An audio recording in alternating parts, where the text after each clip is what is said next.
that. You good?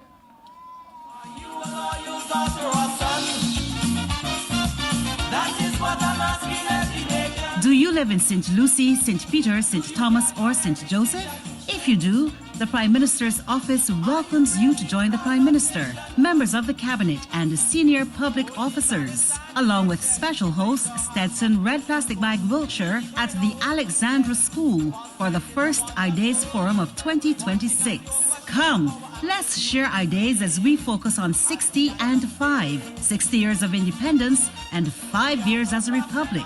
What's the future you want for your Barbados, and how do we achieve it? How do we celebrate this milestone? Join us at Alexandra School on Wednesday, April 22nd at 6 p.m. and share your ideas. You may also submit your thoughts in advance to ideasforum@barbados.gov.bb or via WhatsApp at 256-4646. Come out, let's run the next leg of this national journey together. Are you a loyal daughter or son? That is what I'm asking every nation. Do you guard your heritage as you should? Good evening, good evening, good evening. Welcome to the Alexandra School for the first Ideas Forum of 2026. My name is Roy Morris, and I'm the Director of Citizen Engagement and Media Relations in the Prime Minister's Office. These town hall meetings are produced by the Prime Minister's Office. Welcome to the MPs who are here already. We're still waiting for the arrival of the MP for St. Lucie, the MP for St. Thomas, and the MP for St. Joseph. Tonight's meeting is for the benefit, first off, of the residents of those 4 parishes. And we're having the 4 of them together largely because ordinarily we would have gone with St. Lucie in January, St. Peter in February, St. Thomas in March, and this month should really be St. Joseph. But because of the late start, we're combining the first 4. So if you are from any of these 4 parishes, I welcome you to the Alexandra School and I invite you to be active participants. Now, if you are planning to make any kind of presentation tonight, you first need to go to the desk at the back of the room on my left. One of the 2 young ladies there from the Prime Minister's office will take some basic information from you, and they will give you a number. That number will determine the order in which you come to the mic, which is directly in front of you. Please remember that you are being streamed live, and when we stream live, it's not just to Barbados, but it is to the whole world. So you want to put your best face on. And remember as well, this is not the traditional Parish Speaks, but Ideas Forum. And the premise of it is that, yes, you will have your issues, and you are free to articulate them. But we also want you to articulate what you see as the possible solutions. So let's be positive tonight, even if there's something that is burning at your chest and you can't but say. So we welcome frank discussion, but remember as well, offer your solutions. Prime Minister would have been chairing a meeting in Parliament. Sorry, let me rephrase that. Mr. Husbands is here, and he will go on WhatsApp and say, talk about would have. So the Prime Minister chaired a meeting in the Senate chamber that ended just after 6 o'clock. So she should be here shortly. In the meanwhile, the Deputy Prime Minister is taking the head table, and she is sharing the microphone with the most honorable red plastic bag, Stetson Wiltshire. And he is going to be your principal moderator for the evening. So I will hand over now to Deputy Prime Minister for her introductory remarks. Okay. Thank you so much, Roy. Pleasant good evening to each and every one of you, and certainly to all of the persons who I know are listening online, both from Barbados and overseas. As Roy would have indicated, this is the second iteration of the Ideas Forum. We've come a long way from the Parish Speaks, which was very focused on each of the parishes being able to represent some of the challenges, the concerns that each of you may have had. And we've moved to an Ideas Forum, which has given people the opportunity to share their perspective on the ways in which a government can improve a lot of what it is doing. I can tell you that as a cabinet, we would have had prepared by the Prime Minister's office a paper recently, which would have collected a number of the ideas that have come out of the Ideas Forum. And with that paper, we've been able to take a look at some of the things that kept recurring across parishes, but those things will now inform a lot of the work that as ministers, we are able to do the deep diving now to be able to implement some of those things within the ministry. It may not be everything that people say that is able to be taken on board right away, but I think this administration has seen the benefit of consultation, of giving people an opportunity to tell us when we are going right, and obviously to also tell us when we are going wrong as well. And we believe that all ideas do not come from within the cabinet or from within the government itself, but that we give people the opportunity to give different perspectives on what they would like to see for Barbados. So as we are in 2026, getting ready to be able to celebrate 60 years of independence and 5 years as a republic, we as a cabinet, and certainly Prime Minister Motley, has held a firm view that we need to continue to consult. Because we've won for 3 consecutive terms does not mean that we stop consulting, does not mean that we do not continue to take the ideas from the public of Barbados and as far afield as we need to, because there are Barbadians outside as well who have perspectives on what should be happening in Barbados. And we continue this Ideas Forum, as Roy said, in the spirit of being able to hear as ministers, as representatives, what you, the people of this country, feel about what is happening and what you would like to see, to share ideas and to comment on things that are happening. And I have the pleasure this evening, I am not here to sing. I feel when I sit next to Red Plastic Bag, Miss Stetson Wiltshire, that the only thing that I should be doing with the microphone is singing. But this evening, that will not happen. But it is my distinct pleasure to share the stage here with him.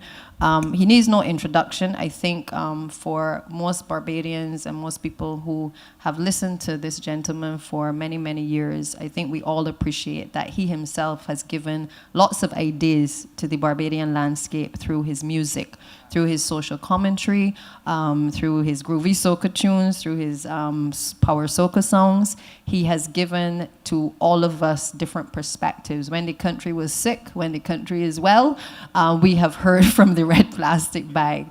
And I suspect from our earlier discussions that there is much life in Red Plastic Bag to give. And we are tonight going to, I think, see with the chairing of this particular Ideas Forum, another perspective being brought to the fore from this kind gentleman. So without further ado, I would like to hand over and allow you to give a warm welcome to none other than Red Plastic Bag.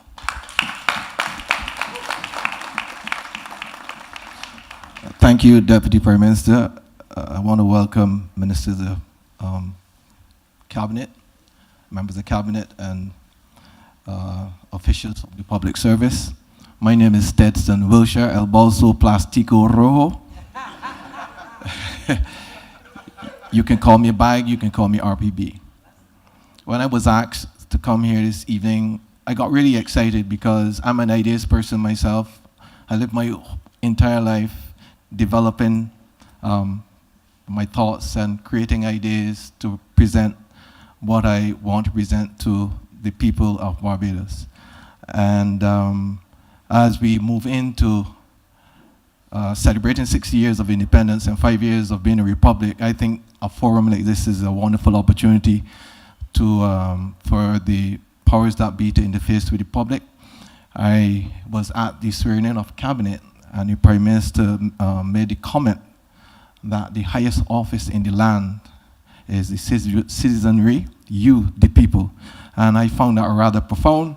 And I believe that if we hold steadfast to the belief that a country's greatest resource is its people, then a forum like this is even more important for us to tap into the resources of our people. I also want you, who may think that your idea is small, to remember the parable of the mustard seed in Matthew. That man that planted that very small seed and it grew to become a big tree that birds could perch on.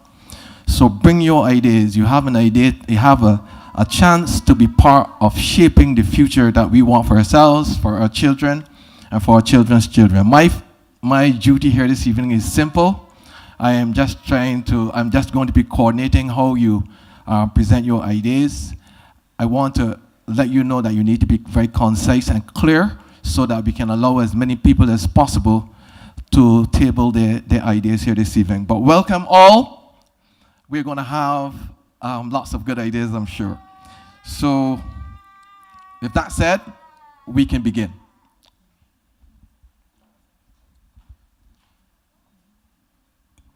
Number 1, Harriet Griffith. A pleasant good evening to my favorite Calypsonian. I honor you this evening. Madam Deputy Prime Minister, ladies and gentlemen,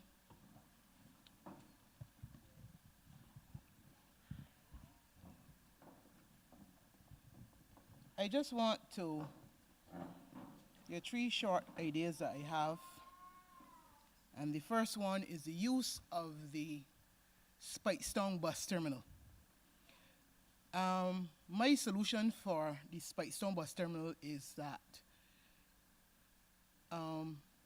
it should be more than a hub for the Oisins bus, the Bathsheba Rock Hall, buses that leave that vicinity. I don't know if you all are aware of how many people gather at that bus stand 6 days a week. But when you leave work and you have to go there and wait for ZR, and the ZRs are done work, then you have to wait for a bus from Bridgetown. And there are buses sitting right there. I'm looking for some short-term buses. A bus can go to Boscobel, a bus can go to Indian Ground, a bus can go, and let's keep things going. Don't have to wait till a bus comes from town to pass through. So I think that we can look at that idea. And it will help alleviate the problems with the transportation system that we are having, especially in St. Peter. Ms. Griffith, please let me interrupt you for a second. You travel by the bus, right? Yes, please. So talk us through what happens. The bus, you're saying that you're in Spikestown and you have to wait for a bus from town. Explain clearly so we understand what you're saying. All right. My original route is the ZR. Perchance that I leave work late or I have to go outside of my work hours, you come to you're at Spikestown bus stand and you have to wait for a 7:45 bus or a quarter to this bus or a quarter to the next bus. And you have to wait, some you don't get it at all. And then you have to wait till 10 o'clock. Sometimes 10 o'clock you're at the bus stop and the bus stand sitting down waiting. Nobody says anything to you. And that becomes frustrating.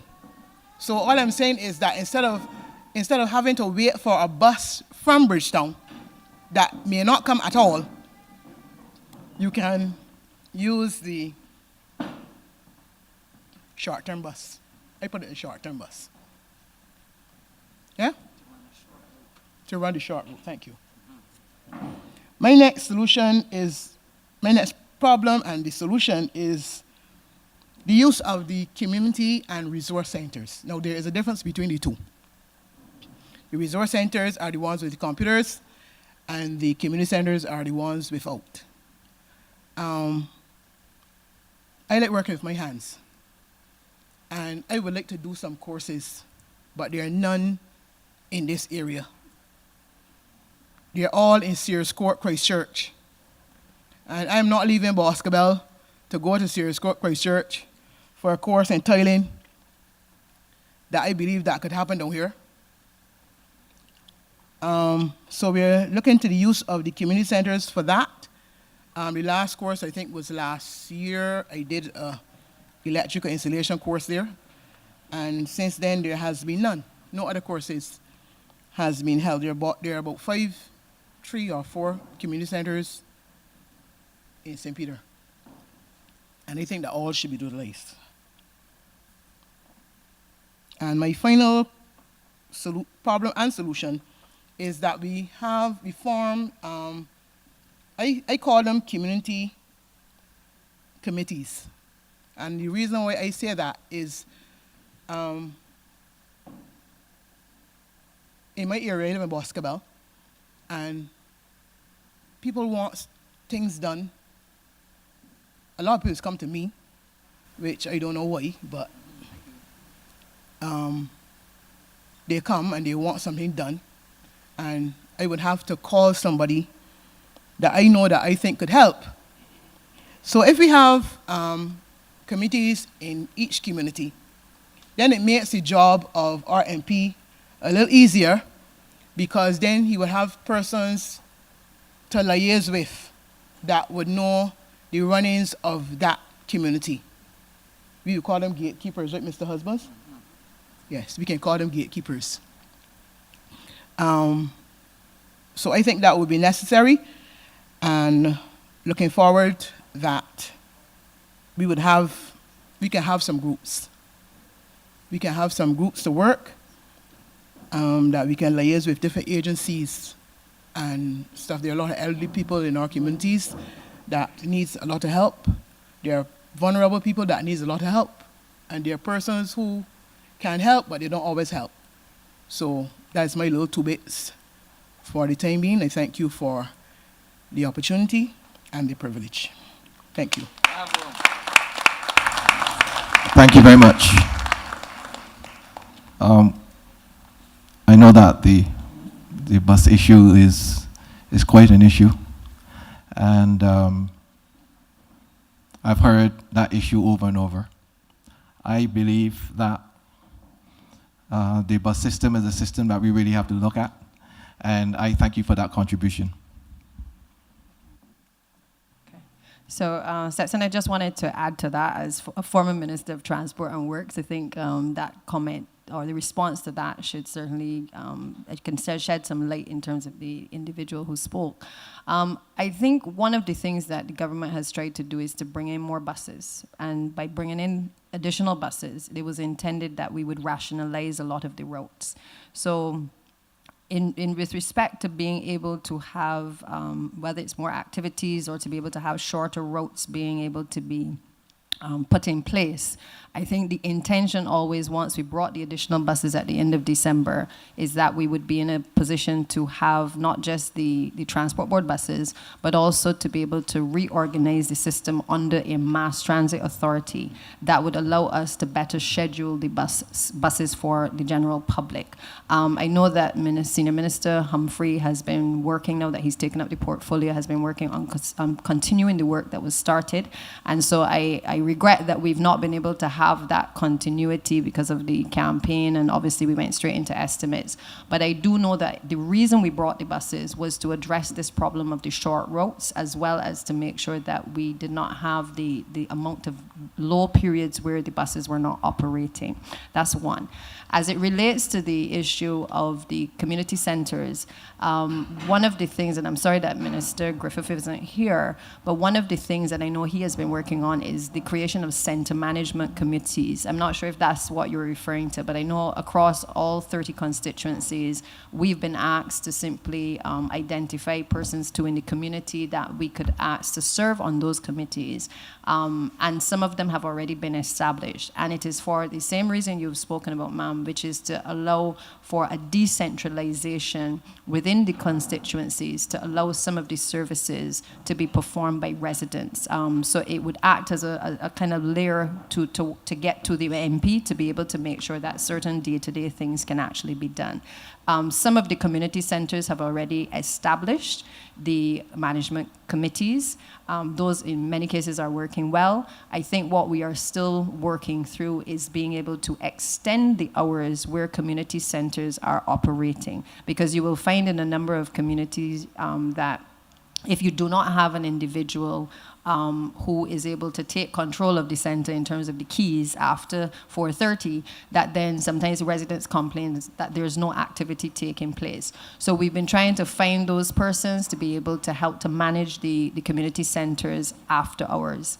As it relates to the community center versus a resource center, the government has committed itself to being able to increase the number of resource centers and community centers. But here is the thing that I learned when I managed the by-election in St. James North. One of the challenges that we have is that it's not that we had a kind of template where we could say where we wanted community centers to go from, 60 years ago. We have seen the emergence of centers because you've had old buildings, because you've had a playing field that was able to accommodate it.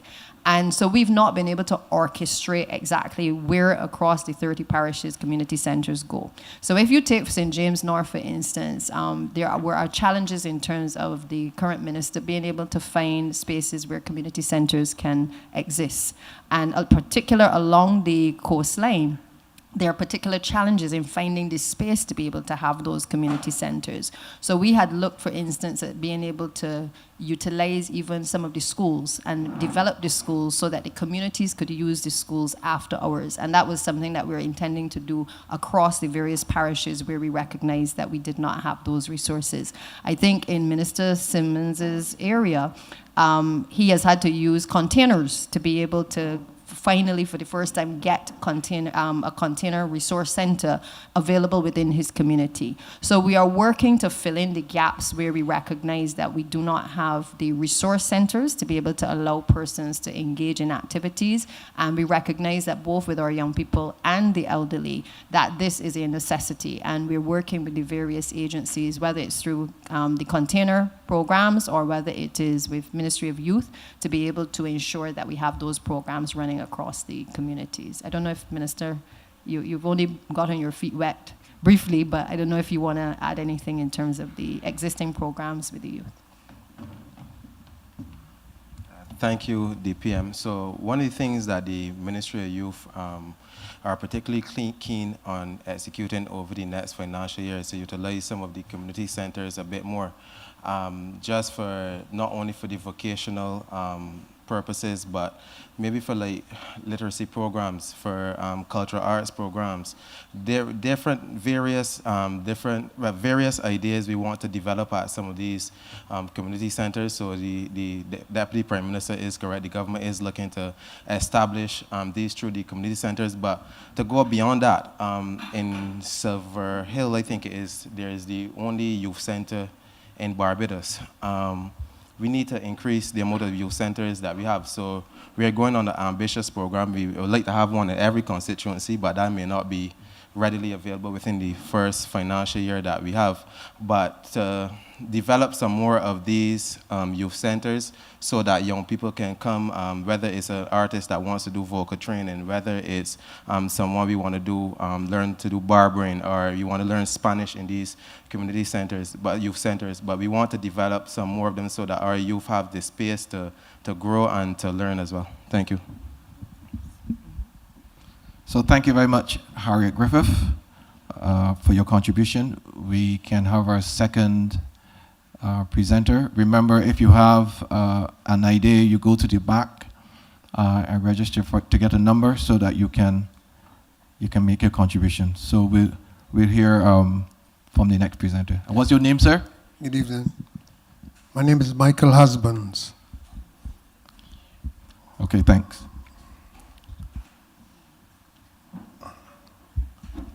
You're from St. Peter's, I was St. bred Lucie? and born in the next street over from this facility.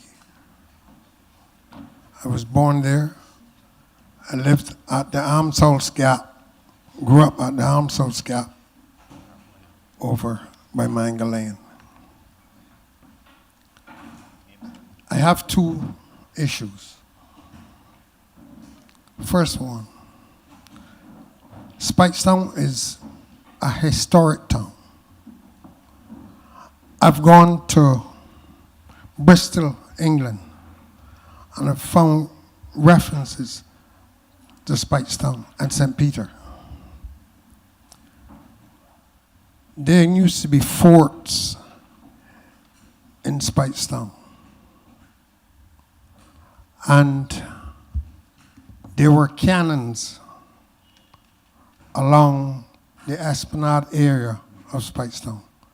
They have gone. And for a historic town to not have these things, it's sad, in my opinion. And I am asking, begging even, that the cannons or some of the cannons that were taken away from Speightstown be put back along at the different forts. Some of the forts you can't get to now, but there's still some, and you can get the cannons back there. So, and a little plaque or whatever to show the fort and the reasons for the cannons being there. Because a lot of tourists ask about Speightstown. I give my mom is gone now, so her knowledge is gone with her. But that is one thing that I would like to see. The second one, between Chapel Street and Jordan Supermarket, every single day,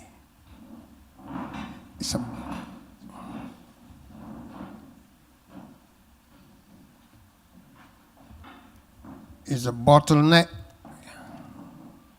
in that area where you can't come down Chapel Street and not be blocked from going south, coming south. So I'm asking, my suggestion is that from 0800 in the morning until 1800 hours in the evening, that you make no parking between Chapel Street and Jordan Supermarket, so the traffic can almost flow freely along that area. That is all. Thank you very much for giving me the chance. Thank you. We have the representative for St. Peter here, so and we now have the Honorable Prime Minister on our way in. Let's welcome the Prime Minister.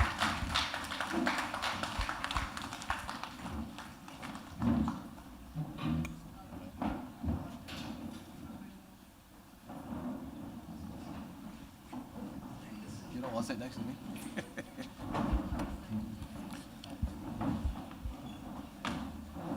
Thank you very much, Mr. Husbands, for, no, not you, Austin. There's probably a proper husbands. But thank you very much for an excellent observation. So let me give an update with respect to the cannon and the forts. About 4 years ago, a group of us, including actually the chair of the parish organizing committee who is sitting behind you to your left, approached the Barbados Defense Force. We approached them understanding, as you said, that we used to have cannon, and I'm not sure if it's cannon or cannons, but Austin and some others pulled me apart for using the wrong word, so either of them. Now, what we found out when we met with the Barbados Defense Force was that they acknowledged that Major Hartland, the late Major Hartland, did have the cannon or cannons removed, ostensibly for safekeeping. That is what we were told. The challenge the BDF has now is that those cannons have been put some into the armory, which is now a museum, and some have been placed on the wall along the seafront of St. Anne's Fort. They actually took us on a tour so we could see them. The challenge they have is that they cannot, they've told us, distinguish between the ones that came from Speightstown and the ones that were there before. I'm being careful with my words because I'm giving you reporter's speech.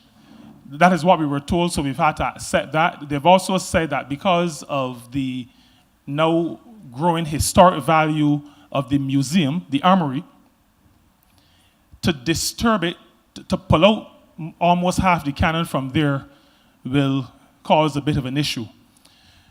We agreed that there are some challenges with respect to what the current situation is. And we got an agreement from them that they would work on something that the name actually came from out of the discussion. It was called the Barbados Military History Preservation Project. And they said to us they had to submit a proposal to the National Security Council so that they could proceed. Now, that is about 4 years ago. I have been informed that nothing has gone to the National Security Council about that. In the meantime, we spoke to the Barbados National Trust, and they're excited about getting involved. We spoke to the Barbados Museum and Historical Society. They too are excited about getting involved. It is important for St. Peter and for Speightstown because of the number of forts, as you said. So we got Rupert by Fishpot. There's the battery at 6 Mines, well, the cannon are still there. Haywood's Fort, there are no cannon. Orange Fort, there are no cannon. Coconut Fort, no cannon.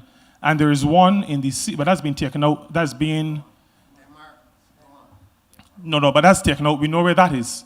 That is former Senior Minister Duguid. That is being restored, and because you have to put it through a process once it comes to the water. But what we agreed with the Barbados Defense Force was that as they sailed around the Coast Guard arm, if they saw cannon in the sea, that there would be a process of retrieving them so that we could use some of those as replicas along the forts. The Barbados Cadet Corps and the cadets at Courage and Parry have committed to restoring Dover. Now, Dover still has a cannon, so I think they're provisioned for about 3, but they have 1. So that can work as a replica. But we continue. I've spoken within the last maybe 3 months to the Chief of Staff of the Barbados Defense Force, and will continue to speak to him to get some movement on the project so that we can work out in some systematic, sensible way how we will have either cannon come back or some kind of replica put in the place. Now, put in the places where the forts existed.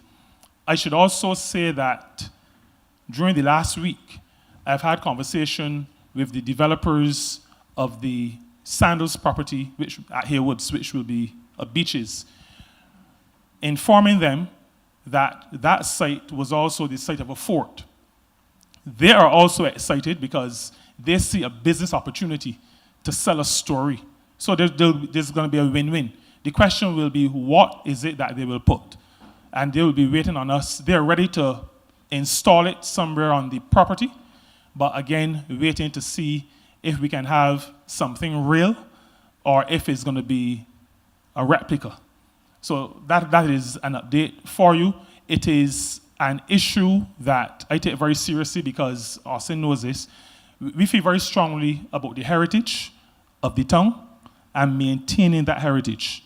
It is vitally important.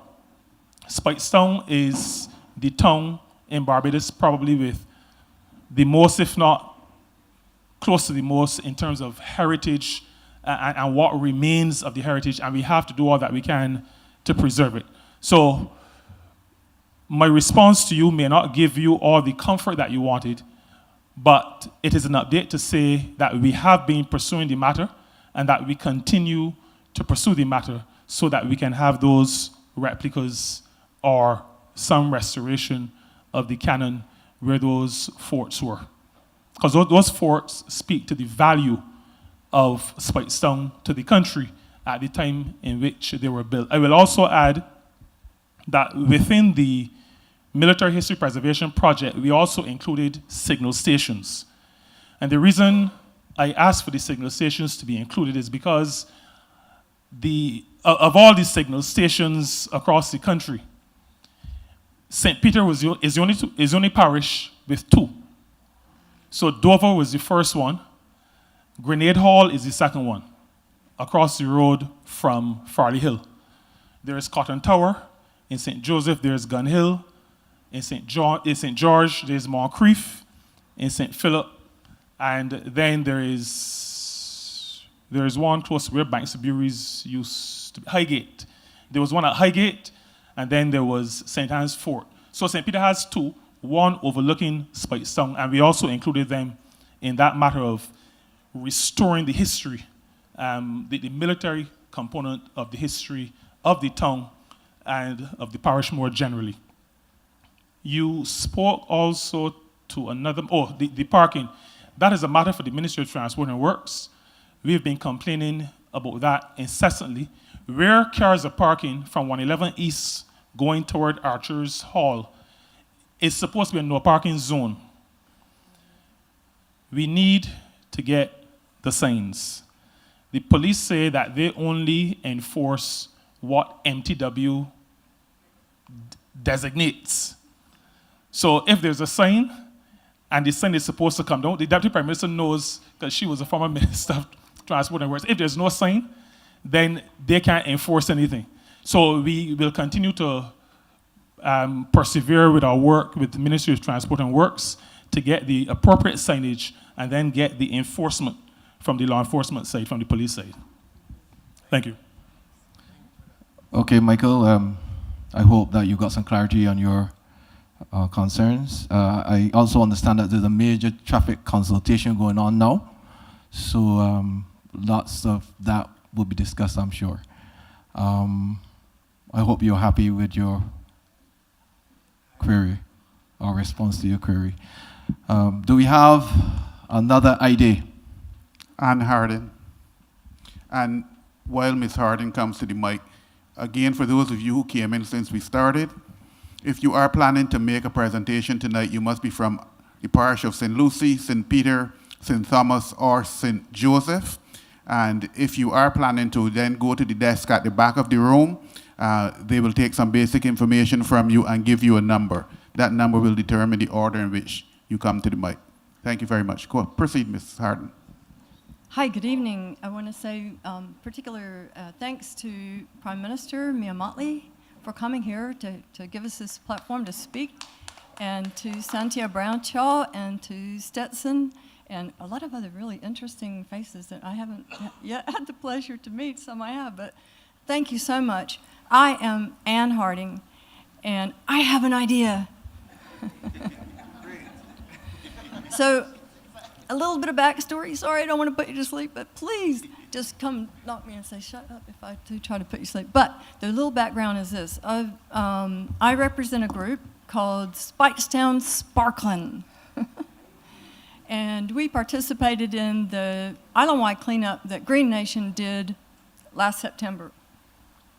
I've also been running Cleanup Barbados the past couple of years. It's been going it went for, I say went, notice I said that almost in the past, but for 16 years we did a big one annual island-wide cleanup.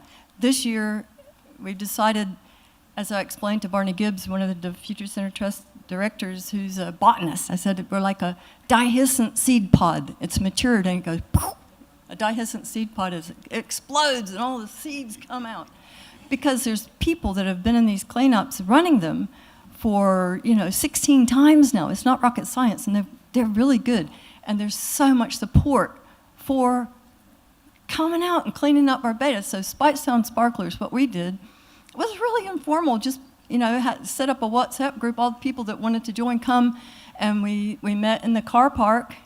And I had bags and gloves that I could share.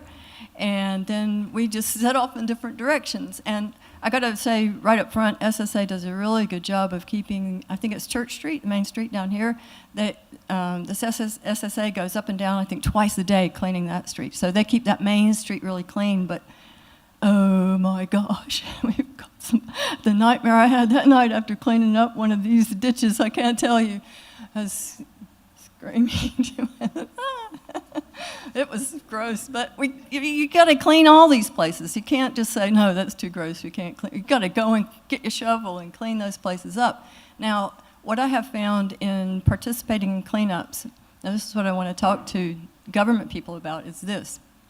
And it has to do with the maturity of Clean Up Barbados and how that is now maturing into everybody doing their own thing whenever and wherever, we'll support them. But the thing is that the things that I've learned from running these cleanups, number one, if you get the community involved, if you can go out, tell people, look, we got these groups like PricewaterhouseCoopers, et cetera, going into Licorice Village when you get all the people in there. Now, look, we're going to bring skips. We're going to put them here. We're going to put, and we want you to help us fill up these skips. And Lord above, did they ever?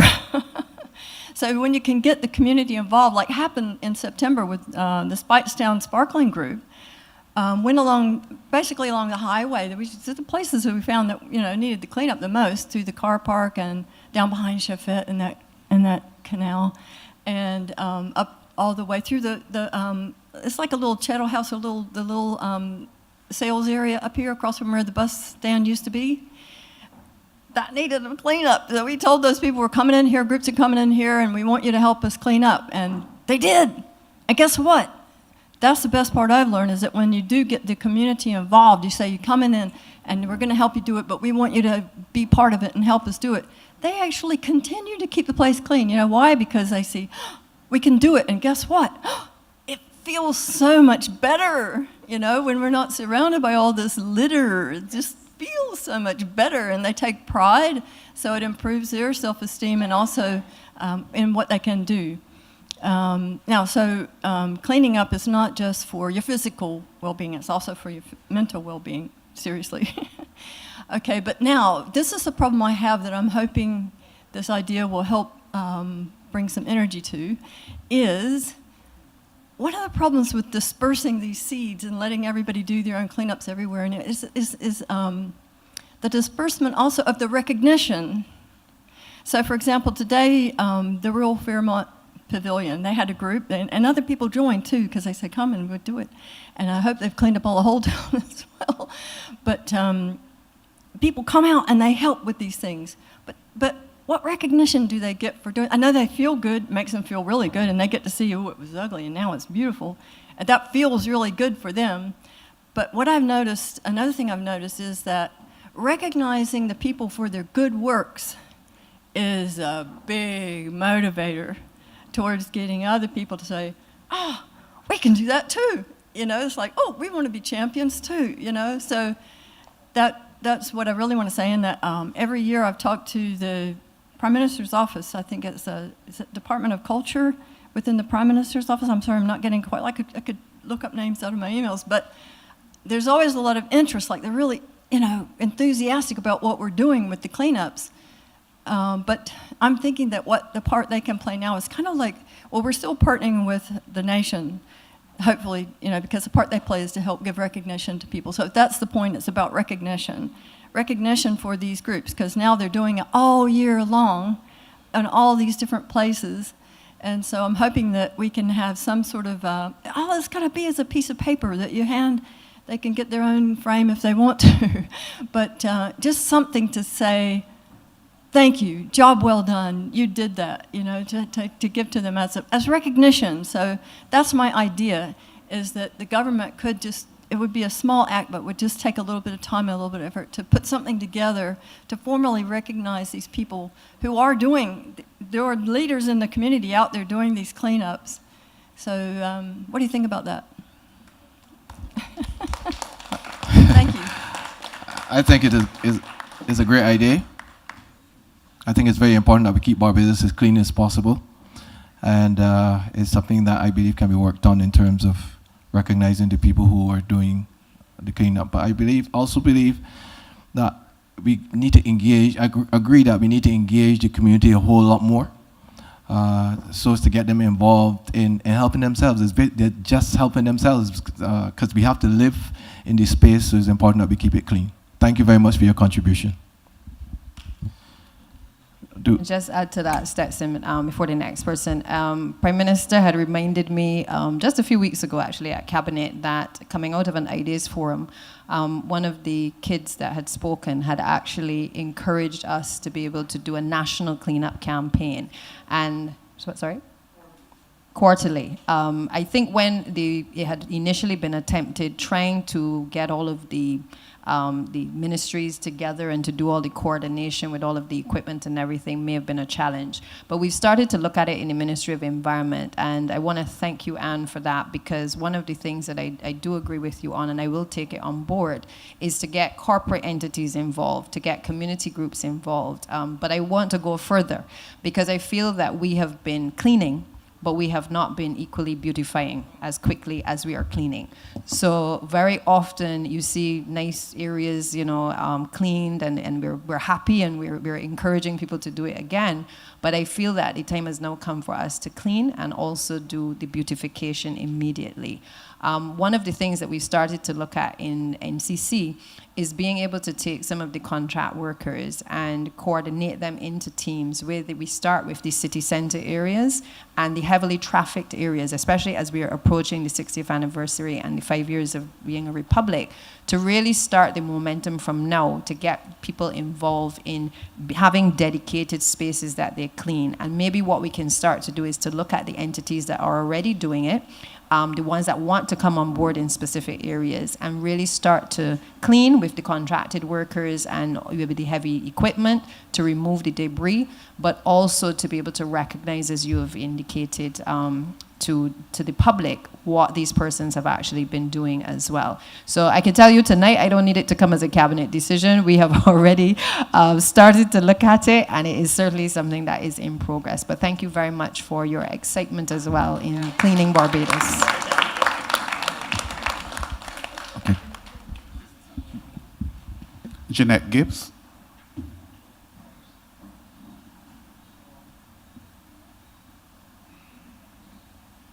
No Jeanette Gibbs? Okay. The next person would be Cynthia Ford. Oh, Madam Ford.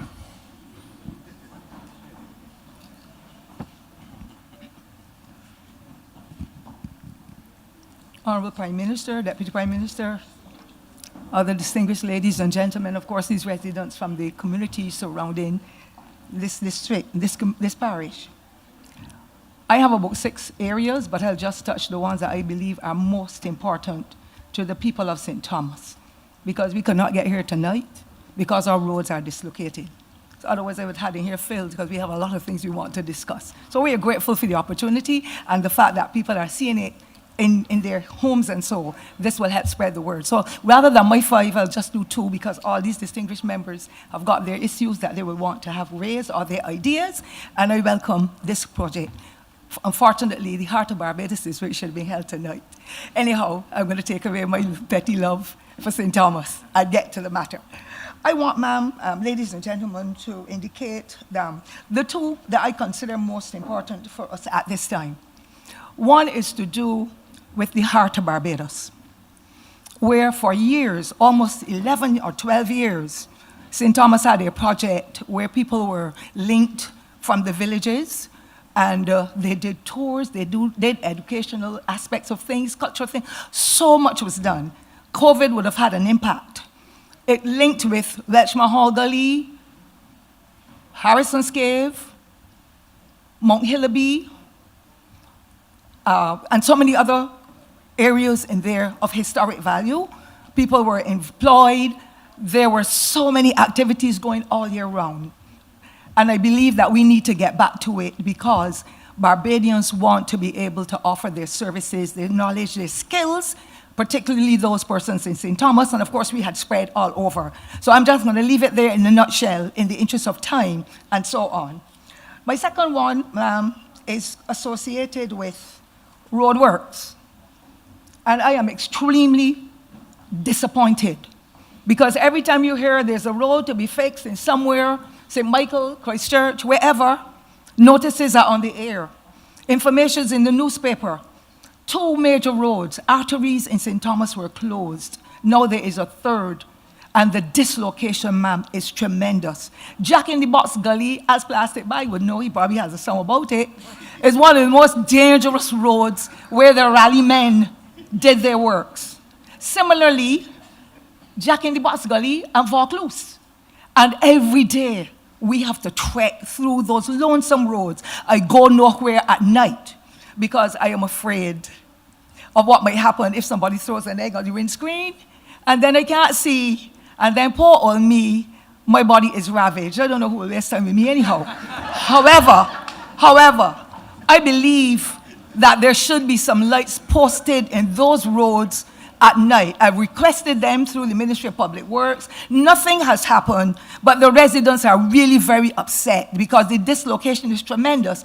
And it is unfortunate that almost every time that something is going to happen with the roadworks and so on in St. Thomas, we do not get the notices. So to dislocate us, to get from where we are, call it in the heart of Barbados and Wetchma Hall and Sturgis and so, we have to go through Jack in the Box Gully, a racetrack. Almost 3-4 accidents in there every week. Or Hangman's Hill, that has not even been properly done, but the buses are coming. The road is as narrow as here. And we have to scotch up. I would wish, sir, for the people in the Ministry of Public Works and Transport to come and talk with us at Lester Vaughan School, at Holy Innocent School, at a church, somewhere so residents can get to understand. The dislocation is too tremendous and people are upset. And to tie it off all, as I close on that one, no road patching. So the vehicles are falling into big holes. I call them craters now. And every day it is some complaint. They're going to find Minister Gregory in between, but I live right there in the village. So they come and say, St. T women are doing, talk to the minister. I said, but I'm trying, but sometimes you don't even get you on the phone. I can understand that because the people are busy and persons have other concerns. So I would like this government, please, at least let us make a tour, see where we can do the patching and all that, because I did go to Bagatelle earlier this week to be able to ask for some help. And I'm not seeing anything yet because I don't expect the impossible. I'm a human being, they are too, and they have to have the resources, and the government is doing good work otherwise. But St. Thomas is the heart of Barbados. If you destroy your heart, you destroy your whole body. And we've been suffering there for a little while. We would want some kind of address for that one. The second one, ma'am, and sir, I would like to raise is to do with Vaucluse Road. Yes, it is a racetrack, has been for many years. 2 bodies of females were found in there because it is a serious dumping ground. And I had spoken for the last 4 or 5 years with the Honorable Minister Ford. I have not been able to communicate otherwise. We were promised cameras. Every time you pass there, the garbage that is dumped on the streets in Vaucluse is not the garbage of St. Thomas people. All forms of garbage, you can name it. It is in the street and causing a lot of dislocation. And then the taxpayers' money. That I have worked 56 years in this government. My taxpayers' money should not be paying for any business with a truck or anybody else's funding to be able to go to clear it with a sanitation truck. Thank you, Minister Ford, Adrian, for the sanitation trucks and the government. But I believe that private sector people need to make sure that they take their garbage to the mangrove landfill and not along Vaucluse Road or even the same Hangman's Hill or in Jack in the Box Gully. And that is where we now have to resort to go in order for us to get home.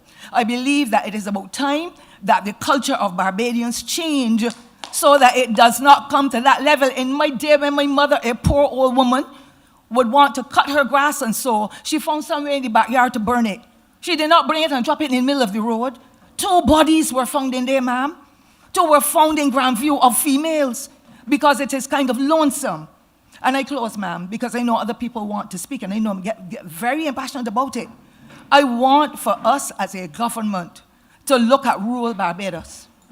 Every time you hear a road is going to be repaired in Christchurch, somewhere in St. Michael, St. Peter too, because Spikestown down here, we ain't got no town. Nobody gives us a notice to say we're going to close off Bridgefield Road. We are going to close off Content Road, 2 very major arteries. When you have to go through those lonesome roads, It is not good for any motorist because we are seeing the gangster behavior that is emanating from most of our people. I'm not even only saying males because there's some females who do a lot of silly things too. But I'm saying for us to have to come through there, if we come to a show like this, a formal activity like this tonight, and then have to go through those lonesome roads to get back by Richmond Hall Gully, it is killing us in the heart of Barbados. And I close, ma'am, sir, ladies and gentlemen, because the heart of Barbados, that cultural project has to be reintroduced. It links every parish, and the Cultural Foundation and the other entities in government helped us to be able to bring it to a level. Yes, we understand that COVID kicked in, and it impacted a lot on what we were doing. I am begging, literally begging this government of which I'm a part, and I would have worked in this government 56 years of my life. And I live in the parish, so ma'am, they're not going to find you so easily unless they come to your office. But I live in the little house on the corner. And everybody come to Miss Ford, what happening? Miss Ford, they don't treat me good, you know. I said, no, that's not it. They're trying to share the pie. I try to be diplomatic, and sometimes I am really correct in doing it and saying it that way because you're trying to spread the pie. But I want, Honorable Prime Minister, you and your team to be able to give me at least half hour so that we can see what is happening in the heart of Barbados. Because when you kill the heart, you kill everything in the body. Thank you so much, and I sorely appreciate the time.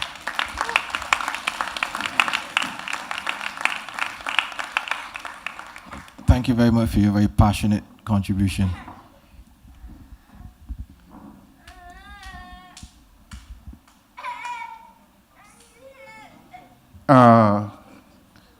Jeanette Gibbs, who we missed before, is she back or is she here? Okay, we'll eliminate her from our list then. We'll go to Tyrell Giles. Roy, just 1 second. I thought Senior Minister was here and would have been in a position to respond, but again, in fairness to the question from former MP Ford, I perhaps would have to say that she is correct in the sense that St. Thomas had been neglected for many, many, many, many, many years, especially as it related to road infrastructure. And I remember as minister, because of the complaints and the vigorous debates that we had with MP Ford at the time, one of the things that we looked at under the CAF program was to ensure that St. Thomas got a bit of love. And both the Kingarden to Bridgefield Road as well as the Shop Hill Road were two of the priority roads that were done out of three at the time. Prior Park was the third one that was done in 2 years ago. It started 2 years ago in relation to that financial year.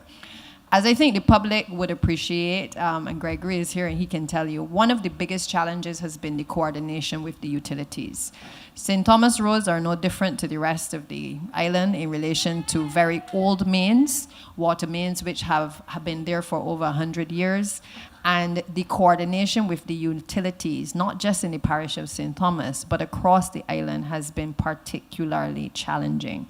I say that to give context to the fact that I am sure that if BWA is able to speak, they will tell you that there has been a start and stop over the last few years in relation to those two projects because of the complexity. And for the people who live in Prior Park, many of you will also know that there was a lot of start and stop because even though we felt initially that we had the correct designs, along the way we found difficult areas, a lot of muddy areas, and in Prior Park and in Shop Hill and Kingarden, it has been no different.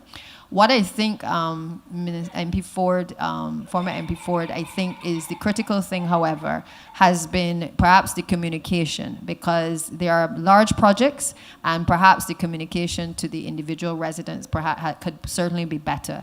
And I suspect that over the coming months, now that we've been able to resolve a number of the issues in relation to the coordination, that my hope certainly is that improvement to the communication can become a lot better so that the residents do not feel as though they don't know what is going on. Truth be told, we had to do work to Hangman Hill. Hangman Hill was not high priority at the time, but we had to bring that from the Scotland District program and prioritize that to be able to give access while the other two major roads were being done. We also completed Reese Road. which, while not, again, another main artery, had allowed for us to be able to divert traffic along that road. And then under the Mill and Pave program, which came about after COVID, we did a number of roads in St. Thomas. The reality is, when you are starting from ground zero, it is going to be a hell of a challenge to be able to get all of the works that needed to be done in the parish of St. Thomas. So I can say to you, I think we regret that the inconvenience has been so great to the people in the parish of St. Thomas and the people who traverse. But just like we are starting to see light at the end of the tunnel in a number of areas in the Scotland district where it has not been easy for the teams that have been working on those projects to be able to manage all of the complexities of the clay soils and the slippage and then the unexpected weather that, you know, we could never have predicted. In addition to the fact that when we have heavy rains, the bridges break down, and then resources have to be directed from all of the utility companies and the projects to be able to go to deal with those areas. So I think the public also has to appreciate the magnitude of what Barbados is trying to build back and build back stronger, but also to recognize that it is not a perfect situation. While we try to communicate as effectively as we can sometimes, the reality is that the inconveniences as well are real. And we do have some serious capacity issues, whether it is within MTW, whether it is in terms of being able to get the external experience, or even if it is in relation to the other utility companies. We are playing serious catch up to be able to address the needs that the public has access to address. And while we have done great in terms of Prime Minister and the finance team being able to go globally to be able to access financing, the reality is that we, for the most part, have 3 main contractors on island that can carry out the road works. We have had the Scotland District project, which has allowed us to be able to do a lot of the work in the Scotland District through the People's Republic of China. And again, that relies on the same main contractors who have asphalt plants to be able to do that work as well. So the capacity is a real concern in being able to execute what is I consider to be one of the most ambitious roadworks programs. We've brought in the pothole patching machines. I know Senior Minister is working to be able to get those deployed because we recognize that while we're trying to do all of the big works, we still have to do the small works. And we brought 6 at the end of December. I think by January, the full complement had come. The teams were to be trained up, and those pothole patching machines were to be then deployed so that the MTW's staff could basically get on the ground and address some of the repairs that needed to be done to the roads. But here's the last thing I will say. While you are doing the patching, and we accept that there's a lot of patching to be done, sometimes people feel as though you are wasting resources. But I think the ministry government has recognized you have to do the patching because you got to do some maintenance. Otherwise, those same roads that we are seeing being patched are going to deteriorate if we don't nip it in the bud. So we have had to have a couple layers of the roadworks program. Fixing the very difficult, complex roads where there is drainage issues, where there is a slippage, where you have to do the curb and slipper. We have had programs where we have focused on what we would call the mill and pave, which is roads that are not very complex. I'm seeing the start of the program where Prime Minister has championed the cart road programs. Just before the upcoming election, we had signed off on a number of roads, and across the country, a number of what we consider the cart roads are being done across the island. And those are being done by the smaller contractors because we recognize that the big contractors would not be able to do those because they have been working on the more complex projects. And so there are different approaches to the roads, but I think the public has to still accept that the volume of the work that confronted us requires obviously different approaches, and it is very complex working with the utility companies to be able to meet the concerns that the public will have from time to time. So Ms. Ford, we have heard you. I have heard you for a long time as minister. I know I will continue to hear you on behalf of the people of St. Thomas, but I assure you that we have heard the concern tonight again in relation to communication, and I'm sure Senior Minister in the fullness of time will seek to address that as well. Okay, thank you very much. We now have Tyrell Giles, he's from St. Thomas, to speak about community tours.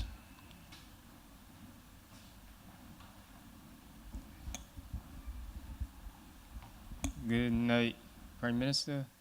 Good night, DPM. Oh, good night.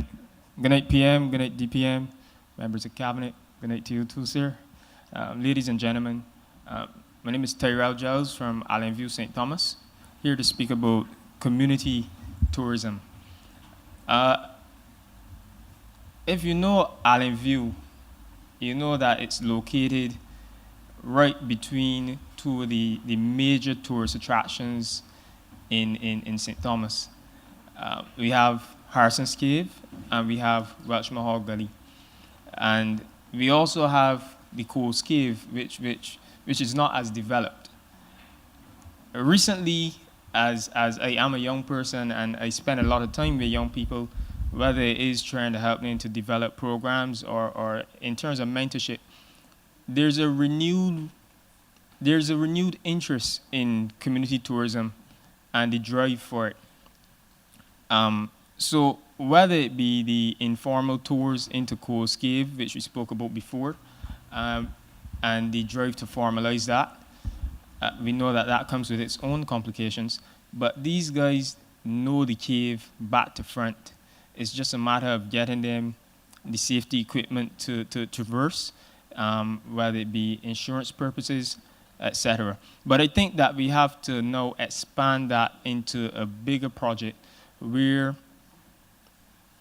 you have, when you look over from Sturgis, you can look right over to Mount Hillaby, and whether it be by way of gondola, whether it be by way of zip line, there must be a way now that we as St. Thomas people can drive community tourism to the point that we almost like next level international, where you can traverse from one part of St. Thomas to the next with a view like never before, and then going to Coles Cave directly after.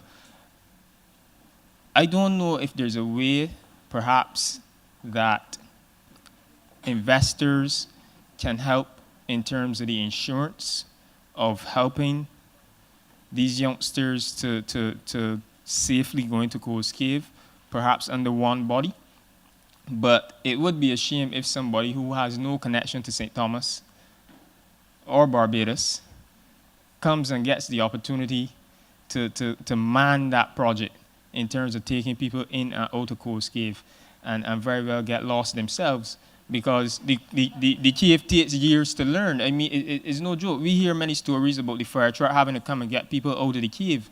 It takes years to master safely getting in and out of Coles Cave. I also think that on the way to Harrison's Cave, when you leave the triangle, because it's not quite a roundabout, but at the top of Allen View, there's a triangle that takes you to Harrison's Cave. I see that the youngsters now, my friends, my colleagues, people I grew up with, are now setting up shop, whether they're selling fruits, whether they're selling vegetables, whether they're selling craft. Even if you go to Sturgis, that's a whole different kettle of fish. They're selling craft and fruits and vegetables as well. I think that there must be a way that we can develop it in a sense that on the stretch to Harrison's Cave, all of these things are now available in a proper and structured way, so that when tourists get off the bus by the National Heritage Department and they walk down to Harrison's Cave, they're not just seeing the black belly sheep, but there's a lot more to see. And no, it's no joke. They do stop to see the black belly sheep. Many taxi guys stop the taxi so that the tourists could take photos of the black belly sheep. But what I'm saying is, if we can add to that in a structured way, so that on the way to Harrison's Cave, you're not just going for the cave experience or the hole in the ground as we refer to it now, but you're going for the experience from that bus stop straight to the cave and back. So that's my 2 cents. I know that there's a lot of community work being done, but I think that something needs to be done now to help the youngsters in terms of specifically the Coles Cave aspect, in terms of the insurance and safety equipment, before someone else bigger and better comes and do it. Bigger but not quite better. And as it relates to having the vendors, so that we build out the experience from the bus stop by National Heritage Department to the cave. That's it. Thanks. Thank you very much, Tyrell. I think that your idea is a great idea in terms of expanding what we have to offer in around the cave. Any comments from any? I think you articulated the point very well, and I recall, I think at one of the previous ideas forum, you would have mentioned that idea as well. I believe it's in our cabinet paper also as one of the things to take forward. As Minister for the Environment, I know that, and this is close to St. Thomas as well, the Gully Project. I'm well aware that we've been doing a lot of work in the gullies, and I believe the current representative at one of the last ideas forums spoke about a gully project. I'm very excited about it, I must tell you, because I think that it has tremendous potential not only to teach people about the biodiversity in the gullies. We've been finding a lot of interesting species there that are unique to Barbados. But in addition to that, as you have pointed out, we need to connect these tourist attractions to creating economic activity for people within communities. And perhaps the starting point is, and I think, Terrell, you're a young man that I like a lot. I think you have a lot of great ideas. And maybe you need to start engaging at the level with some of the agencies for investment. This is a government that has been funding ideas, and I think you're waiting for investors to come, but maybe you need the support to be able to develop your own type of investment that others can invest in. So my advice to you is, let us have the conversation about how we can direct you, because this is not the first time you've raised it, and I think based on the reaction from everybody in the room, I think we all accept that attractions alone are not enough in terms of just the physical place, but it is about the experience. I used to run a rum shop, so I could tell you it's all about experience for tourists, right? We take a lot of things for granted that we enjoy as Barbadians, but we also have to see it through the lens of the people who are coming to the island. People like the experience of interacting with Barbadians. We are some of the warmest people in the Caribbean. And we have to make Barbados work for us, not just for people who are coming in, but it has to work for us first. And it is those experiences that we need to be able to find a way to capitalize on.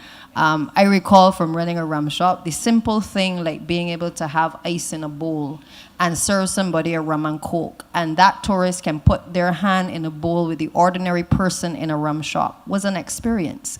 And it is what kept them coming back to bars and to rum shops, because they got to intermingle with the local fraternity. We cannot take those things for granted. It is the roasting of breadfruits in a gully. It is, of course, making sure that you do not singe the trees. And we therefore need to make sure that we educate people about protecting the environment while at the same time enjoying the environment. And I like the direction you're going. Maybe we can also form some synergies to incorporate the cave and the route to the cave along with the Gully project, because I think that tourists coming to Barbados want more of that natural experience that Barbados has to offer, but is not fully tapped into. I recognize the current MP, and I take it you want to say a few words. Yeah, go ahead.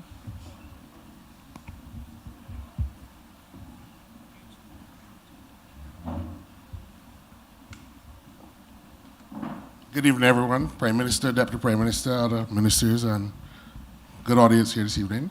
Deputy Prime Minister, you know that we spoke about the gullies. During the elections, I made a lot of effort to talk to people about the Gully project. Yeah?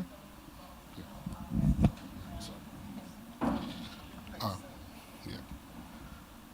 And I start from the point that I remember that my grandmother used to say that she couldn't walk on the plantation roads. They had to use the gullies to get to different parts of St. Thomas. My uncles always talked about playing cricket in the gullies, because back then there were no playing fields for people to actually play cricket. So that the gully has a very large part of our history and heritage. There's an extensive network of gullies in St. Thomas.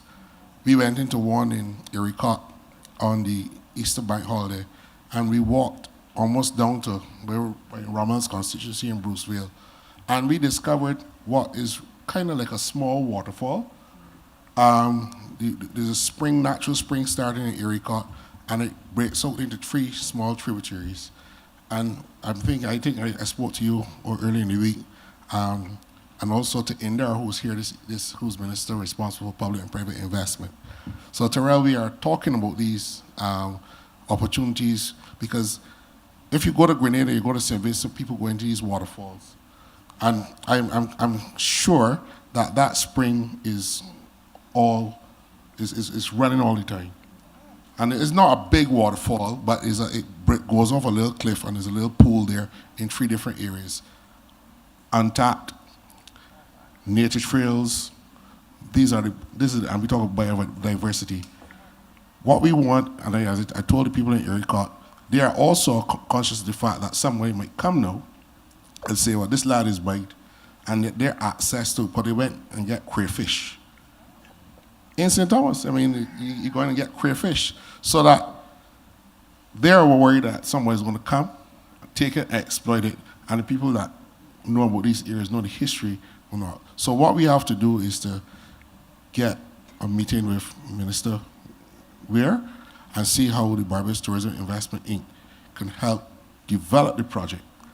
Community tourism, heritage tourism, nature tourism, and create the opportunities for these sites and in the gullies. I'm also interested in protecting the biodiversity in the gullies, making sure that they're clean, and also can provide employment opportunities for the people in those communities to plant more of our fauna, more flora, and to protect the fauna in our gully system and network. Thank you. Thank you, Mr. Nichols. We now have a contribution from Mr. Andrew Phillip.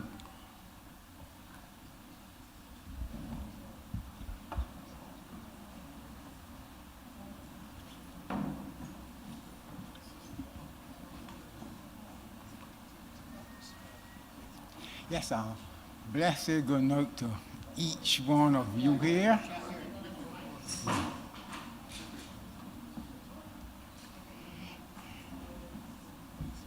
Yeah, can you?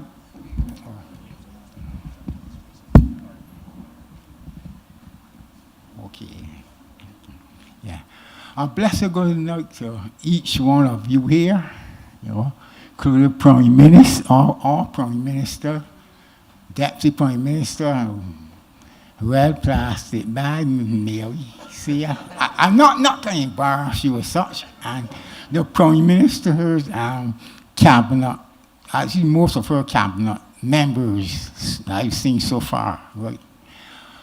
Well, my concern, right, is about the long time that the bridge at Port Corner, I mean, it has been sort of, mind-boggling,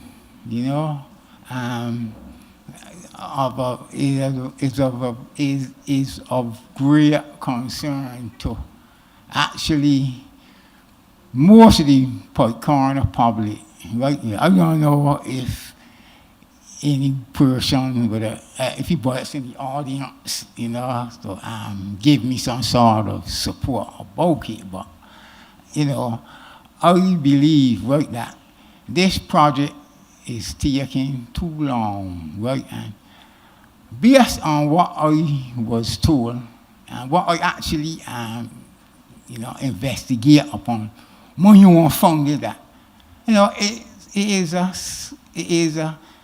simple project, right? And why is it taking so long? We actually partly stalled, right? Because it would have started, I think, the 12th of February in 2020, right? And the truth is, why is it taking so long?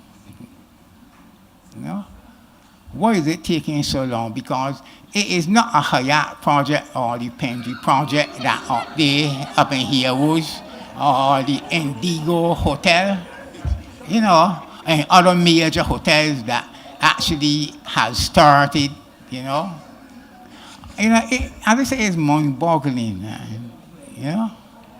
because I hear a lot of negativity and things about this project and things at the present, at the present sort of progress, right? But I look at it from a different and on a positive kind of note, right? because this, I was sort of educated about how, it has to be built, right? And, a lot of negativity that I would have heard, to me, remind me of, when Noah was building the ark, because they had a lot of negativity, about that same sort of, project then, because that's not a project, that's a project too, it's a project, right? Anyhow, as I say, I take a different sort of, stand on it, right? And there's no way no one can change my mind. Right? Only can change the Almighty, but as I see it right now, right, part of it would have started to tear shape, especially the area from coming up towards Johnson, short past by the old bath, and you want to turn and make a right turn towards Sir Charles Griffith Lake, parents, that part sort of tear, shape, right? And I believe that it will be a good idea to actually continue, because I hear that you gotta get licked down and dig down and things, but it will be a side occasion. But I am totally against that sort of licking down and digging that project. And I favor and I support the continuation. Right? What they will have to do is to put sort of mini portion of bridge, not as expensive, because I don't think that is going to be as expensive as the current portion that would have been built already, right? And, convert it into a four crossing some type of project, right? Because to me, based on what I said, it would be an ideal sort of project, right? That I believe that would lift up and enhance, the beauty of the Poicorn sort of village, right? And another thing too, you will have, a great relief from the inconvenience and the disadvantageousness that the people would have experienced for so long, right? Because I know certain projects and things, as the Deputy Prime Minister was saying that, they will take a lot of time. Sometimes they are complex sort of, stages and things, even issues and things, because we sometimes start a project, right? And, unexpectedly things pop up, right? That you have to actually stop and think and try and, try to get a plan, an alternative plan also, so as to go ahead with this project. Well, this thing is understandable, right? But I really would like to see the continuation of that project, right? Because, as I said, it will lift up Poicorn, and I believe it will be the gem and beauty of Poicorn, right? Similar like the George River, are close to the caliber of the George River in St. Joseph, right? One thing that will be missing is the teacup and saucer type of, emblem, Okay. Yeah. So I am pleading, I am begging, right, for the continuation of the bridge, right? No digging, just continue on it present course.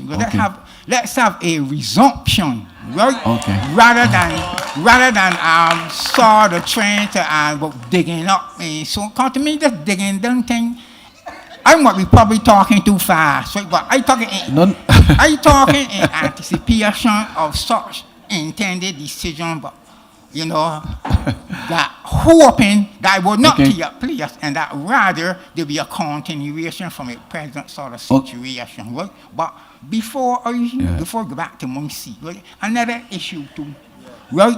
The issue is about in general, right?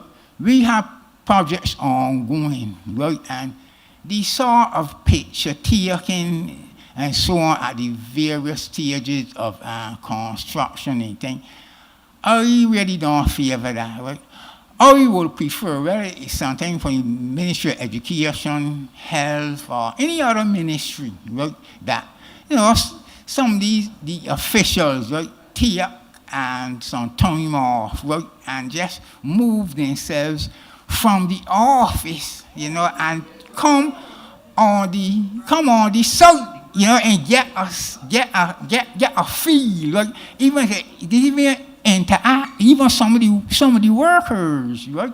Because I believe that they will be glad, you know, for some suggestions, you know, advice and so on, because none of us don't know everything, you know, because we are here to assist, right? Because at the end of the day, Barbados belongs to all we, and we all live here. Even if we go overseas and spend, you know, a little time, we will return, right? Because I said they know better than Barbados. Thank you. Anyhow, let me. Oh, you have more. Oh, sorry. Sorry, you have more. Okay, sorry.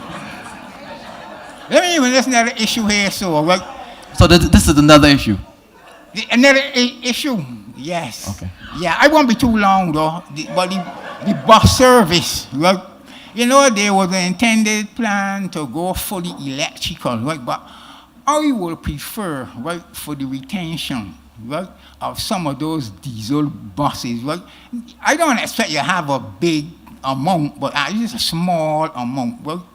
So that when the electricity buses go to the charging ports and so on to be charged and so on, because I don't really feel that it would be possible to get enough charging ports for all of those buses, right? Because it might incur, and then people have to do a lot of doubling up and things, and you know, it really, you know, could be challenging that time, right? So I would prefer, as I say, retention of some of those diesel buses. I would have talked about this thing here, so at St. Lucie sort of speak, you know, early in 2024, you know, when it was there, you know, yeah. So, you know, if you just keep a small amount, well, because even your homes and so on, you know, you don't got electrical services only, right? You only got a stopgap sort of service, right? Like smart light, you know, candle, you know, a lantern, and so on, right? That would assist until they get that electricity, right? So, you know, just don't just listen to me, but you know, we want a little bit of action, right? And another thing in St. Lucie, I would like to see a small fire service there in the street area, right? That will actually take some pressure off the various fire stations, right? Because, you know, people from the state, people from tenders from the art sort of thing won't be so much sort of stretch out, you know?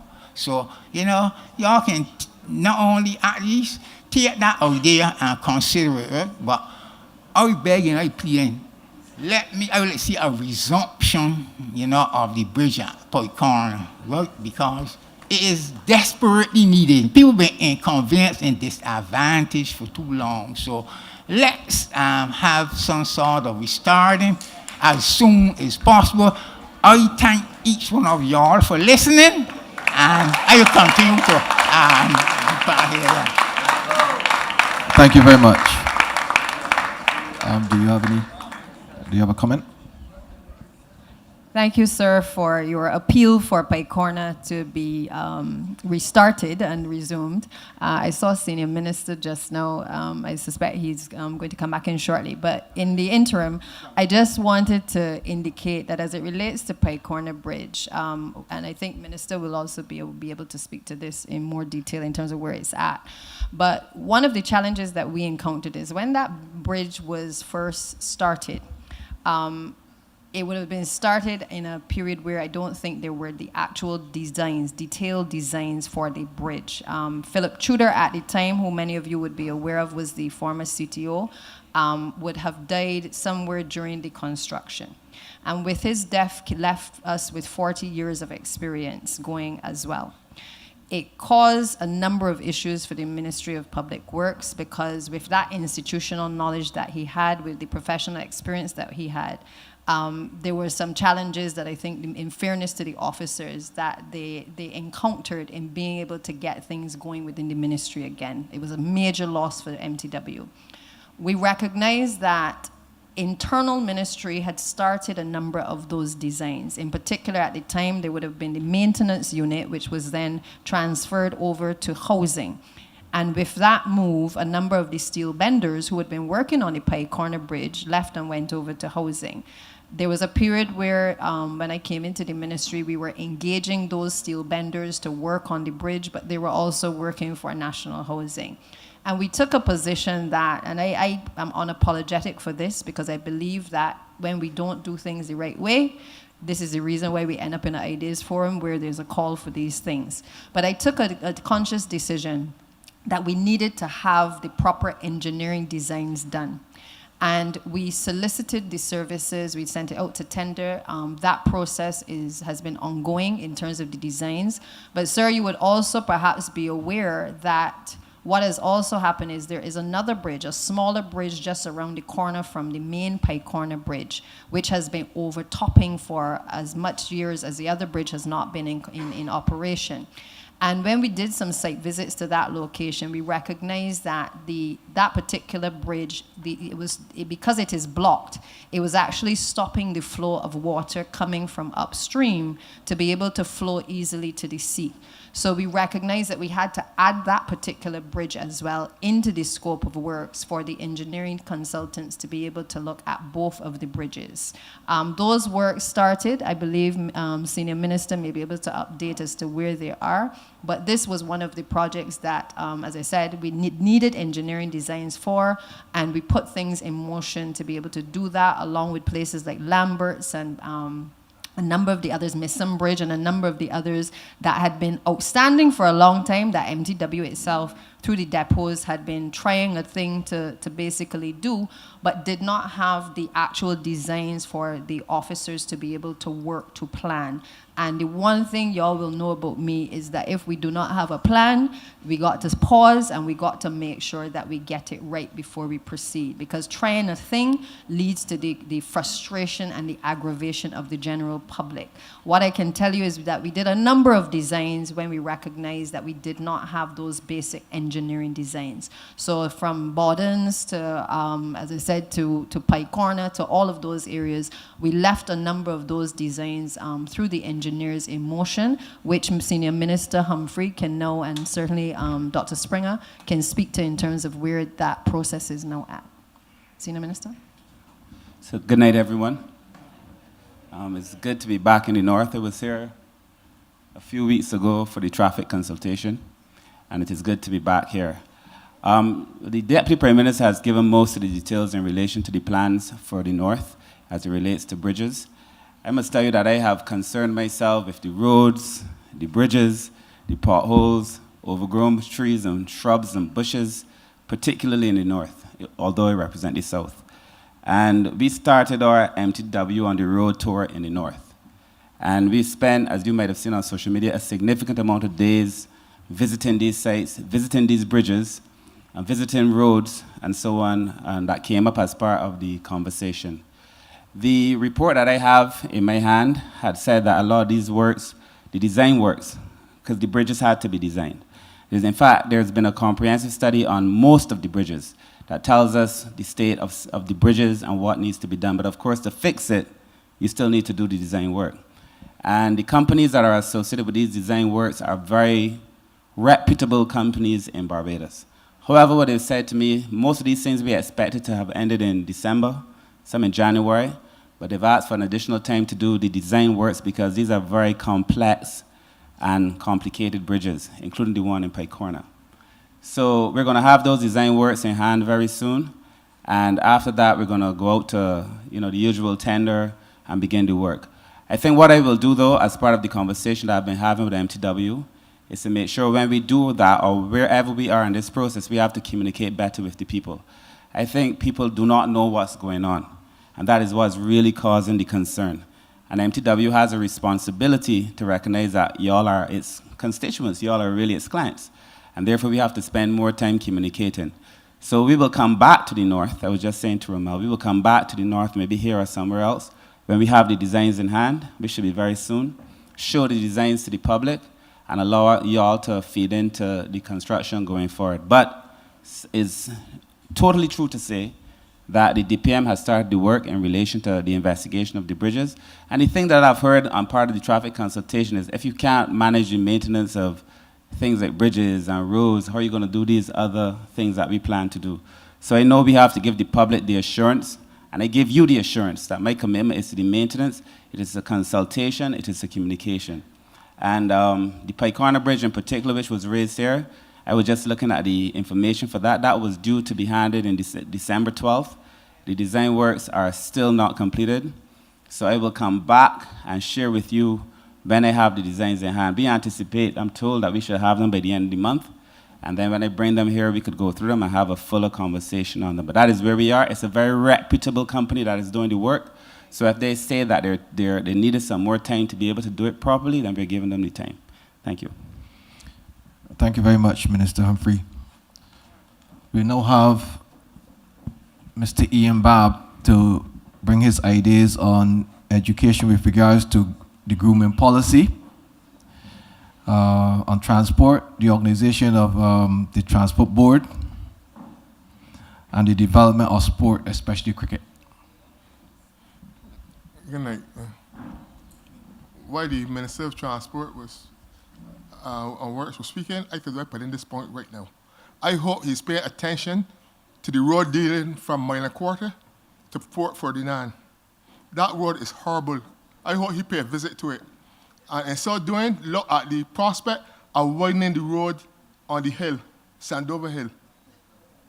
Two vehicles cannot pass properly in front of Port Ferdinand. Two vehicles always rubbing each other, especially if it's two concrete tracks. I say no more on that. Now, what I'm going to say now, I know isn't going to go down well with a lot of people. And that is on education and the gun violence and the violence throughout this country. And let me tell you something, this stems from when the Education Act was passed in 1981 to start flogging in schools. Do the subtraction. 81 and this 26, 45 years. 45 years. Those who are the 40 years old, and who are the ones that get in trouble? Huh? Think about it. And what about these people's children? What about the 45-year-old children now? You think it's about to hit either one of the children? Even in their home. I had to caution a young lady who her grandmother had to flog her son. And she went to beat the grandmother. Same thing with the father. The father flogged a daughter, belonged to one of the children, and he holds her legs. You're in a situation where you live in a household and children, brothers and sisters cannot discipline children. Those of you, all of us in here who are over 60 years old, we ain't got no problem. We know.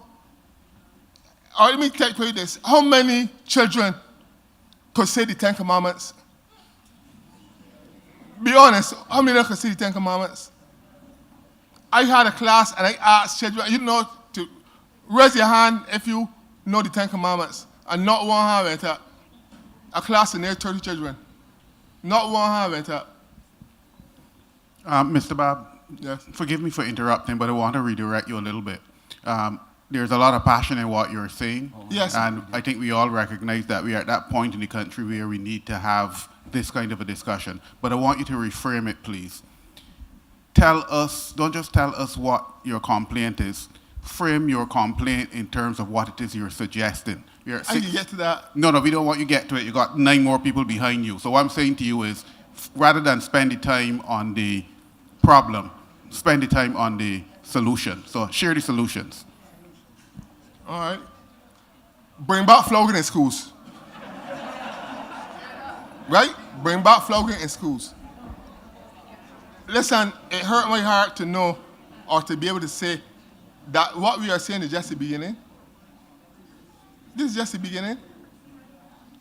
Bring back flogging in school and teach children moral values. Thou shalt not kill. Thou shalt not steal. Reinforce these in children now, especially at primary schools, and let me save this coming generation. Because the other one lost already. Ain't there much you could do about them. Madam Deputy, I know you had this thing about you, and I know you don't like flogging. I say, but the Education Act take away flogging from certain teachers at school. instead of dealing with the teachers who abuse children. Instead of putting things in place for abusing children, they take it away. So right now, I am saying that you could go back to it, reintroduce flogging by teachers in schools, and put things in places that children should not be abused.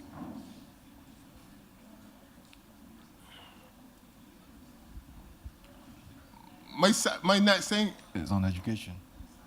Yes, that's on it's education. Transport. Oh. Transport. You see, the message just step in. And yet there yet. The grooming policy. The grooming policy introduced in education, it cannot introduce a grooming policy without consequences. If somebody breach one aspect of the policy, what will be the outcome?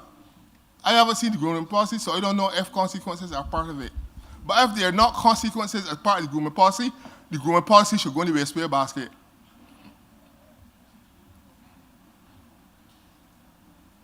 Good, I could come now to sport.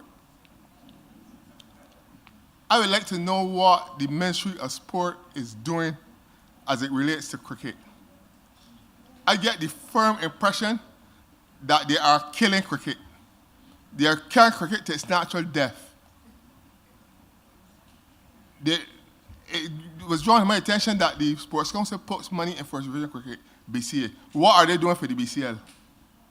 What are they doing for the BCL cricket?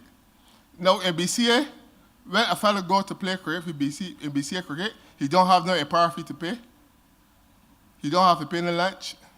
No, you don't have no ball fee. But you got that in BCL. So what was happening? People leaving the BCL and go to the BCA to play cricket. And not only that now, look what is happening now. They are stifling cricket for football.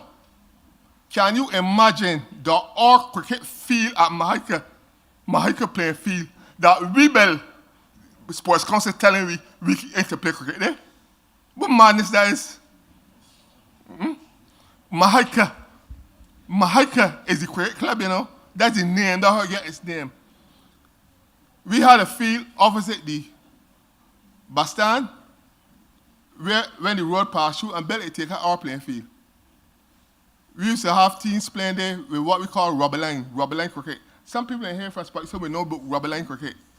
When we had the Farm Road, Queen Street, Royal View, Mahika, all we playing cricket in a community at community level, and those same players feed BCA cricket at Bristol Cricket Club.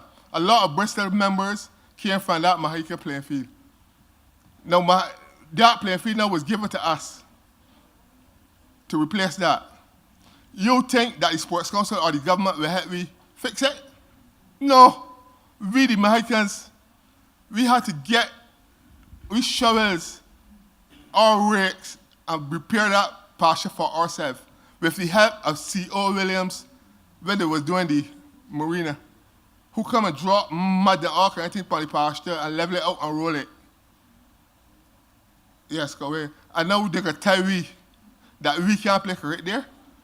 We had a pavilion there, a Gavnite Shell pavilion. And I, personally, went with Winafa and talked to Winafa to get that pavilion built there now, all in the name of Mahika Cricket Club, and get the lights put up. Mahika Cricket Club, I sure, you ever hear about a double wicket competition in Barbados? Have any of you? Yes, I have.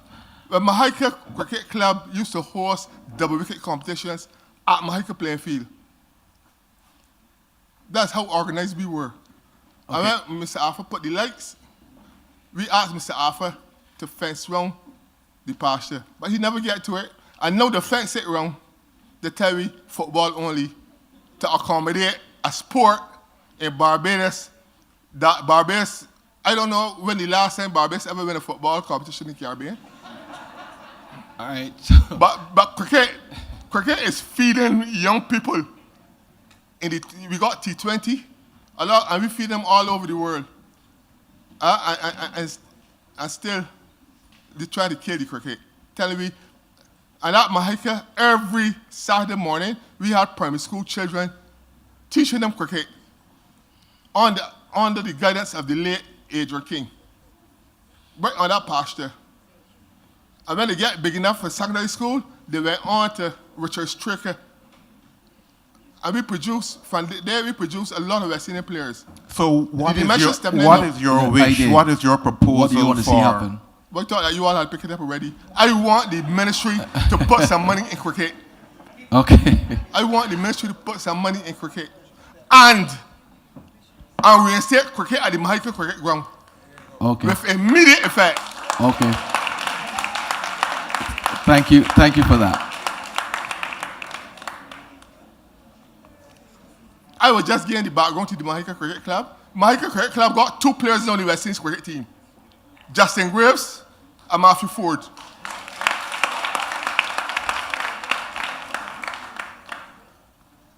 And they got Kemar Roach, who came through the Richard Stricker coaching clinic. So I don't know what the minister, if the minister of sport is here to have something to say. But I expect keen action. Some of our members have wrote letters to the ministry already, and they say they haven't had no reply. So I hope now what I say don't fall on deaf ears. All right. Thank you. Thank you very much.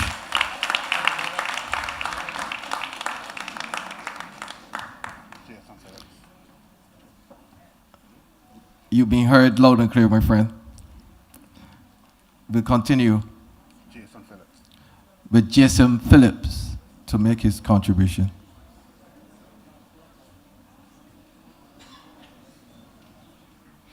I just want to remind you, when you come, remember it's all about ideas. Your ideas to create a better Barbados. So just articulate your ideas clearly and as early as possible in your presentation. I first wish to acknowledge the Master of Ceremonies,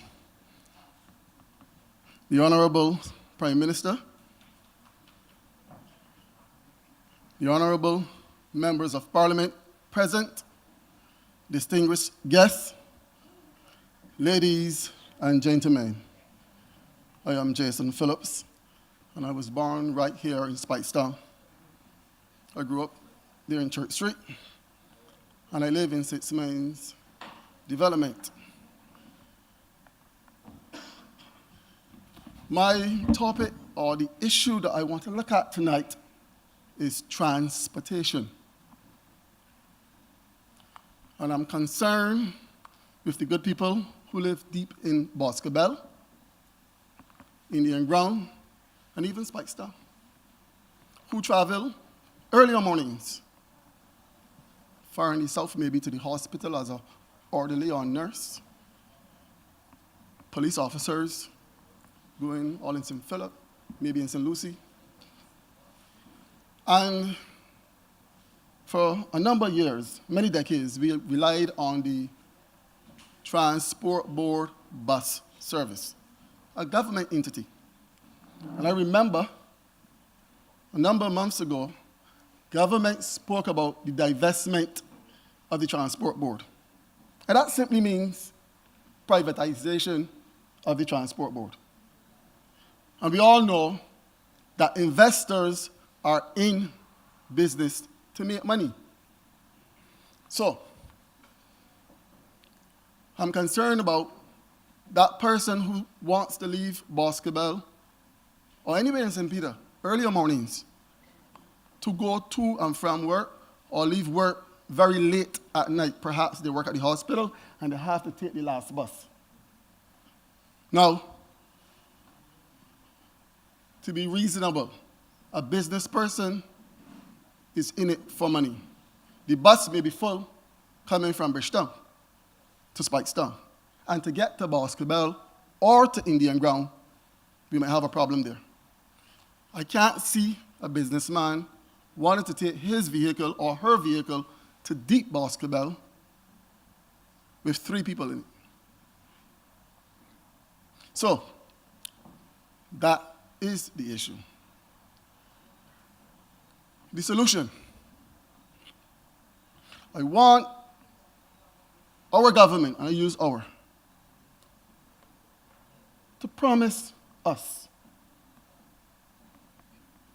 we from St. Peter, or Barbadians across this country, that they will pass legislation to force any private investor who gets to control our transportation system, that they will maintain the routes and the schedules.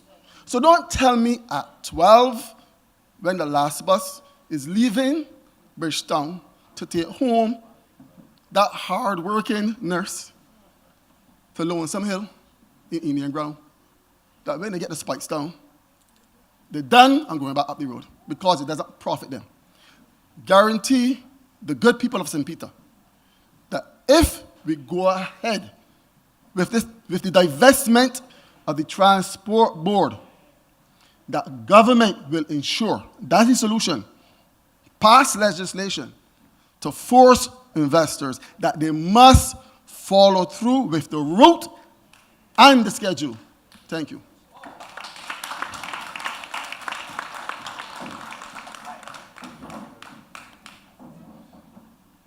Thank you very much.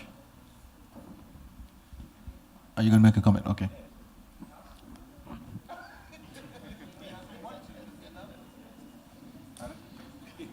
Good night again, and good night, Jason. Thank you. It's good to see you.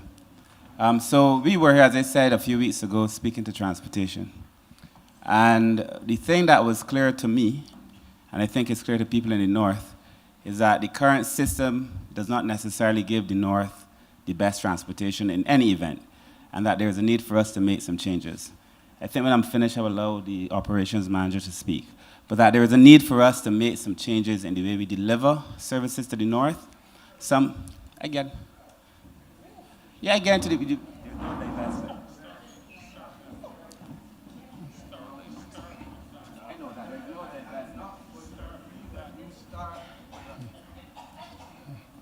Thank you. I'm not going to agree that you're going to start to address the problems in the North while allowing a factual inconsistency, inaccuracy to stand here. There is no divestment of the transport board or privatization as you want to speak to. This government has agreed that we need to have a mass transit authority. The mass transit authority does, Jason, what you've asked for us to do. So we start on the same principle. You cannot have a public transport system that does not have appropriate day-to-day regulation. And that is why tomorrow on the cabinet paper, I believe, you have an update for us as to where we are with the establishment of the Mass Transit Authority. 1. 2, we have said from the beginning that there is no divestment in the traditional sense. There is enfranchisement.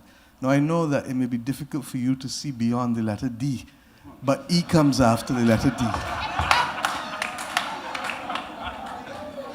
You understand? And for the record, enfranchisement is why my political party exists and why my political party determined, even after we won on this last occasion, that one of the 3 things that we're focused on is to create opportunity. Now, at the end of the day, we started that process in the past. Unlike previous layoffs at the Transport Board before in previous governments, we created opportunities with the TAP program. Some people who were drivers came on, they got buses, and for the gentleman from St. Lucie who spoke about the need to retain some diesel buses instead of only electric buses, I can assure you that that is happening because the government effectively allowed the previous drivers to be able to have access to the buses, and in many instances we put and fixed them up with the powertrains to be able to give them a new life. So before Kirk goes into the details of truly meeting the needs of the people of St. Peter and St. Lucie and St. Joseph and St. Andrew, it is important because before the last election, it was being repeated as if it is a fact. It is not a fact. And that the enfranchisement that is being entertained is to allow the drivers and the workers at the transport board to own. Right now, there are more privately owned public service vehicles in Barbados than there are publicly owned buses. And that came about when we came to office. The number of PSVs were in excess of 600, I think close to 700. The Transport Board doesn't have anywhere close to that number of buses. In fact, when we came to office, the Transport Board barely had 60 or 70 buses functioning on the road. It now has 121 electric buses. It still has a number of dieseline buses, but those are literally coming to close to end of life, and we accept that. But the ones that can be resuscitated with the powertrains are the ones that go into the TAP program. So I hope, Jason, that I've explained, one, that there is no privatization and sale of the Transport Board to any one or two owners. Two, that what the government is pursuing is enfranchisement and creating opportunities for families. And may I contextualize it? This is not a recent policy of the Barbados Labour Party. This was started under Tom Adams, who saw transport and food as the two major areas for economic enfranchisement for ordinary Barbadian families. Regrettably, a lot of Barbadians who got bus licenses and who were given them in a view that they would pass it on to their children as property have taken the same licenses and sold them and allowed other people to consolidate ownership in the privately owned public sector vehicle market.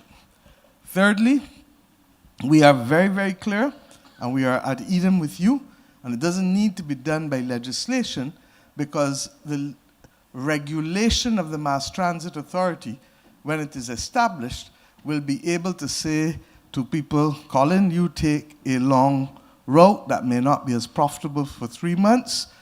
At a different point, we're going to rotate you so you have a more profitable route for the next 3 months. You, Austin, you had a short route that make enough money. Well, you can't hold that anymore. You got to go and do a long route. And if at the end of the day, you are not operating your route to the terms and conditions of the license given to you, you get a warning. And after the first warning, you may get a second letter that says to you that if you put your foot on the crease again, you are what? Out. So that the system of the Mass Transit Authority is what is needed to be able to do the day-to-day regulation in a way that we don't currently have with the structure of the current Transport Authority. And all we are saying is that we believe that the market has effectively, by the last government to which you belong, been privatized by ensuring that there was opportunities to the private sector. But if I am now to be fair to you, that was a form of enfranchisement. We want to continue the enfranchisement. And we accept that the investment in an electric bus is much more than an investment in a dieseline bus. So we've had to go through, and Santi will tell you, and Kirk will tell you, a complex process, but we're satisfied that the government, by utilizing the opportunities, and this is without prejudice to the discussions that have to go on, that the government will utilize not just the benefit of the ones for which we paid, but the ones which we were given as a gift need to go into the mix to make sure that we can reduce the burden of the costs to each person that now buys.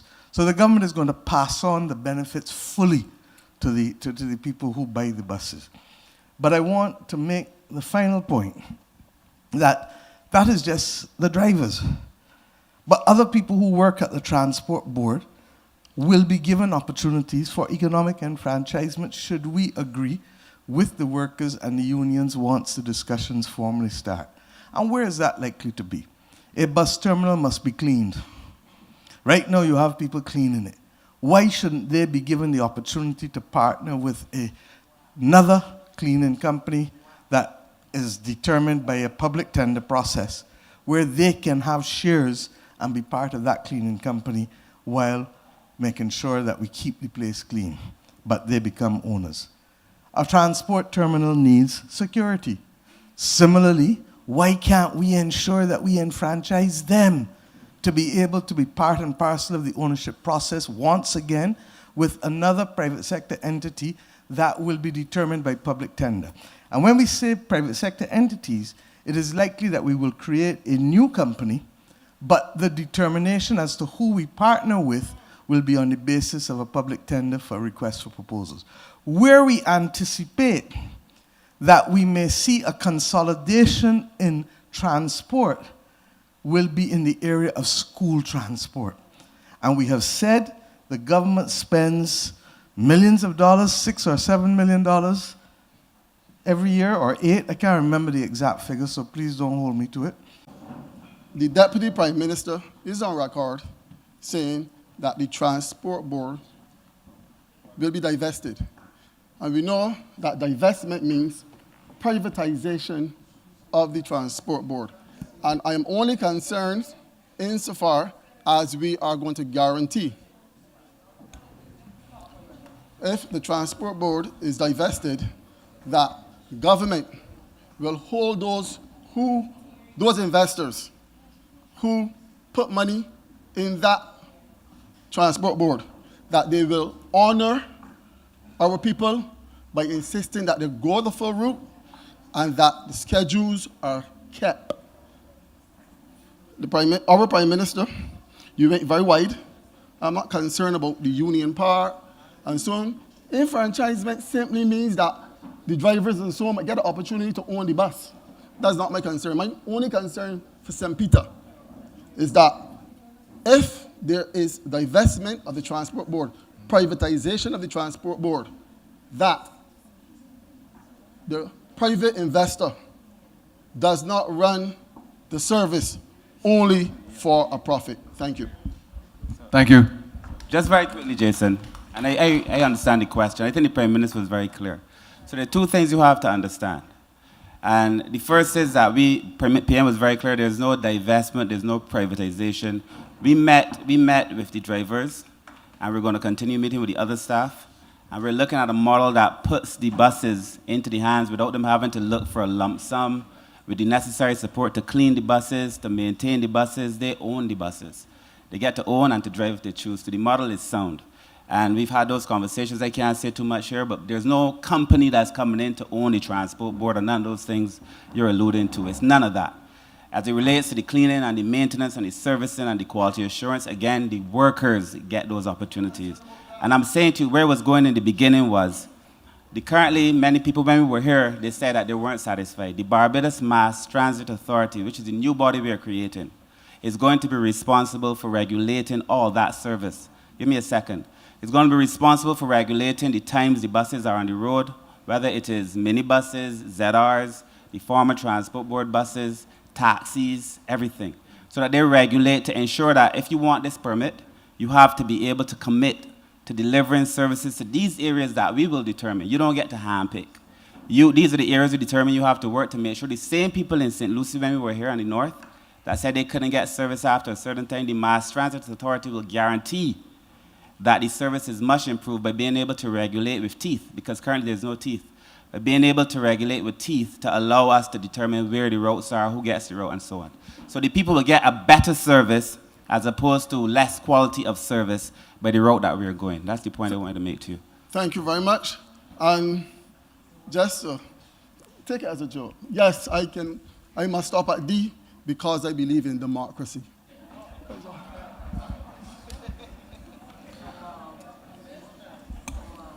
All right. Thank you. We're going to move on in the interest of time. We're going to have Dolores Thompson to make a contribution.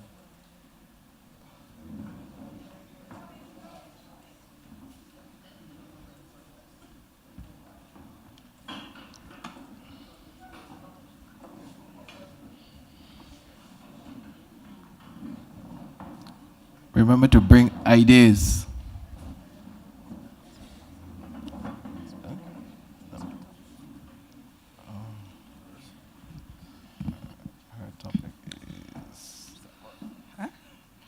blessed good night.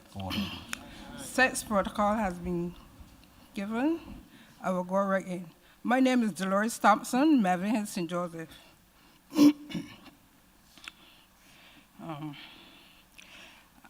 I'm here to talk about the water outage in St. Joseph. Well, parts of St. Joseph. Lower Parks, Parks Road, Fruitful Hill, Melvin Hill, and St. Sylvan's Village. We are out of water since almost 2 months. My problem is that the truck, when the driver comes down, nobody know. They don't blow the horn, not nothing. You could be in your kitchen, the next you hear a roll, and then on evenings. Because people go to work on mornings. So who at home during the day, the morning time, can get their water. Then it should come back on the evening time for those that coming in from work. That is what I would like to see happen.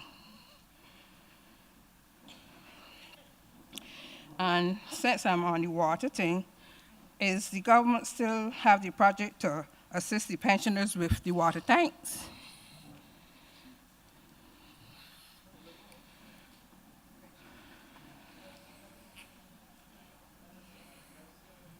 Pardon? It is indicating yes to both questions. Pardon? Yes to your last question in particular. Yes? Yes. Okay, Yeah. thank you. And you can perhaps make contact with the Barbados Water Authority to make the necessary application.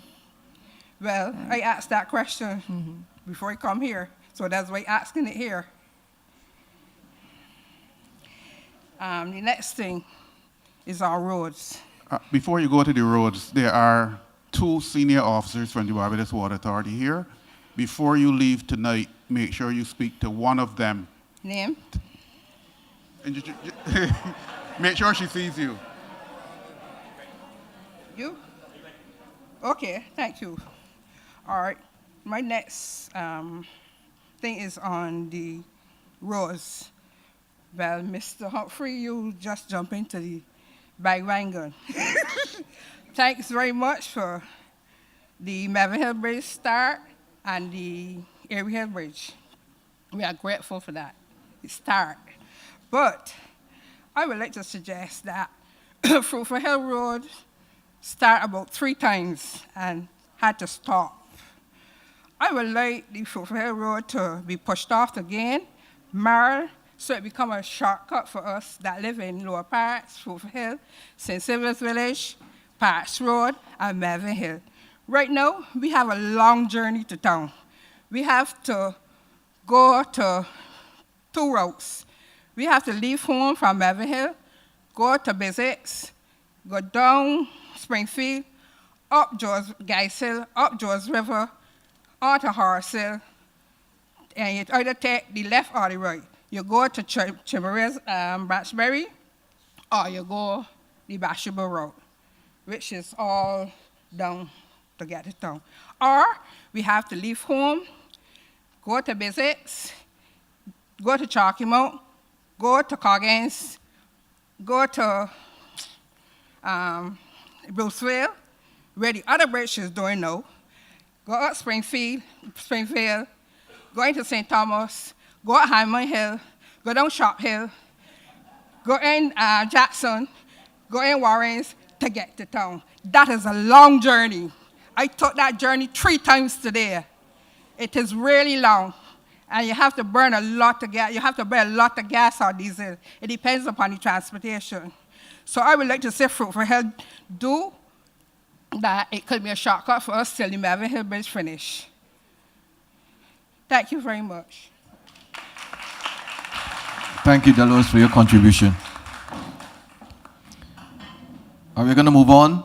In the interest of time, we're going to Melissa Ford for her ideas. Yeah, sorry. Yeah, Melissa Ford.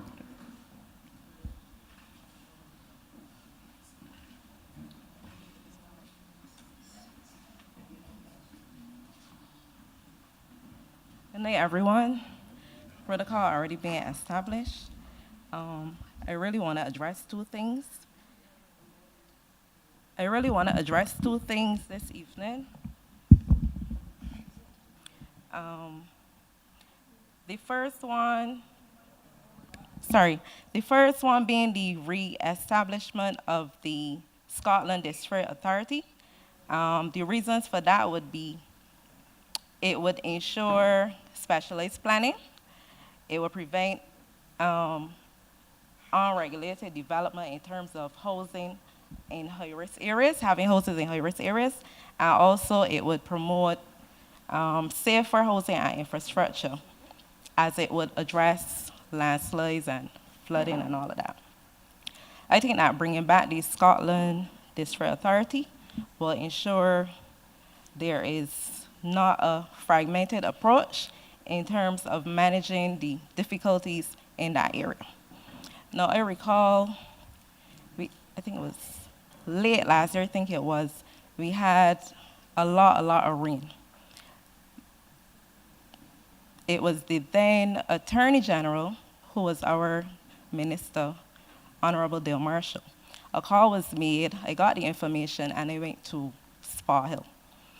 Now, I believe y'all know how down there is. Spa Hill is really, really bad.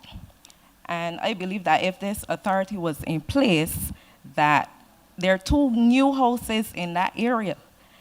And you could stay up and see all the gully just going down the hill. All right.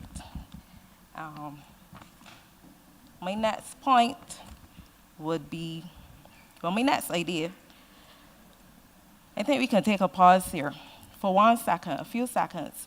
Imagine turning an abandoned space into one of the most productive and visited hubs in St. Joseph. Just take a few seconds. So what am I speaking about? I have some notes here on my phone as well. Quickly. So what am I speaking about is the Andrews Sugar Factory. Since Erie Hill has been repairing, I have to pass that road. I have to pass Andrews. I can either go that way or I can go, Lane Bridge is now finished. Either way. But sometimes Andrews is short, it depends on where I'm coming from. Coming up to Andrews Factory, it's a sore sight. We have tourists that traverse this area every single day going to Bathsheba. They stop and take pictures by the mural by Paris Hill. They pass there every single day doing their tours. Now, I propose transforming the factory into a multi-purpose development hub for Barbados, whereas you can have an agro-processing facility, a skills training center, and a cultural and tourism village. I believe that why this matters, it will create jobs, support local farmers, and it will also give young people like myself real opportunities. Most importantly, as I just said, tourists traverse that area already, so it's not like we would have to, get tourists to come to the area, no. So this would give them a reason to stop, spend money, which would in turn bring money directly into the community and by extension, the economy. So we can also, have a cafe inside there. We can also take it a step at a time. Start with one area, whether it be the skill training area or the agriculture, persons in the community bringing their produce to sell at the area. Just like how Hamas is, all right. So I think that we can use that opportunity for growth and helping to develop St. Joseph. Yeah, thank you. Thank you very much for your contribution. You'll be heard. We now have another contribution from Monique James. Monique James.